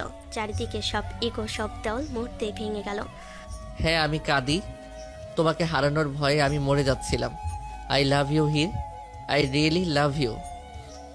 আমিও তোমারে ভালোবাসি রে জেলি পাথর, তোরে ছাড়া আমার ঝগড়া করার মানুষ কই পাবো? দুজনে বৃষ্টির মধ্যে দাঁড়িয়ে একে অপরকে জড়িয়ে ধরল। এক অপার্থিব শান্তি তাদের ঘিরে ধরল। নবাব যখন হীরকে নিয়ে বাড়িতে ফিরল, তার চোখে তখন আগুন। সে শায়লাকে সব জানিয়ে দিল। এই মুহূর্তে আমার বাড়ি থেকে বের হও শায়লা, আর কোনোদিন যদি আমার হীরের দিকে নজর দাও তবে নবাবের আসল রূপ দেখবে। শায়লা নিজের অপমান সইতে না পেরে চিরকালের জন্য তাদের জীবন থেকে বিদায় নিল। রাজিয়া বেগম নিজের ছেলের এই পাগলামি দেখে বুঝতে পারলেন এই হীরাকে ছাড়া সে তার ছেলে বাঁচবে না। তিনি বাধ্য হয়ে হীরের হাতে ঘরের চাবি তুলে দিলেন। বৌমা, তুমি আসলেও হীরা। আমার ছেলেকে তুমি বদলে দিয়েছো, আজ থেকে এইবারই তোমার। সবাই ভাবলো এবার হয়তো তারা শান্তিতে থাকবে, কিন্তু মাত্র 2 মিনিট পরে। এই যে নবাব সাহেব, ভালোবাসা তো স্বীকার করলেন, এখন এই আগুনের ধোয়া মাখা শার্টটা খুলে ফেলেন, ঘর ময়লা হচ্ছে। আর ওই যে আমার শাড়িটা কাল ছিঁড়েছেন, ওইটা কালকের মধ্যে নতুন চাই। শুরু হয়ে গেল। মাত্র 2 মিনিট আগে আমি তোমার জন্য কাঁদলাম, আর এখন তুমি আমাকে ঝাড়ুদার বানাচ্ছ। আর শাড়ি, ওটা তো তুমিই টান দিয়েছিলে। কি আমি টান দিছি? মিথ্যেবাদী নবাব, আজ আপনার কপালে করল্লার রস আছে। করল্লার রস? তুমি একটা ডাইনি। আমি কেন যে তোমাকে বাঁচাতে গেলাম, আমার তো ওই আগুনই ভালো ছিল। তাহলে যান, আবার গিয়ে আগুনে বসেন গে। নবাব আর হীর আবার বালিশ নিয়ে মারামারি শুরু করলো। রাজিয়া বেগম ওপাশ থেকে কপালে হাত দিয়ে বিড়বিড় করলেন, খোদা, এরা মরবেও মনে হয় ঝগড়া করতে করতে। নবাব আর হীরের এই যুদ্ধ কোনোদিন থামবে না, কারণ তাদের ঝগড়াটাই তাদের ভালোবাসার ভাষা। নবাবের ইগো আর হীরের তেজ মিলেমিশে এক হয়ে রইল এই শহরের অট্টালিকায়, যেখানে এখন রাজত্ব করে এক জঙ্গলি রানী আর তার নবাব রাজা।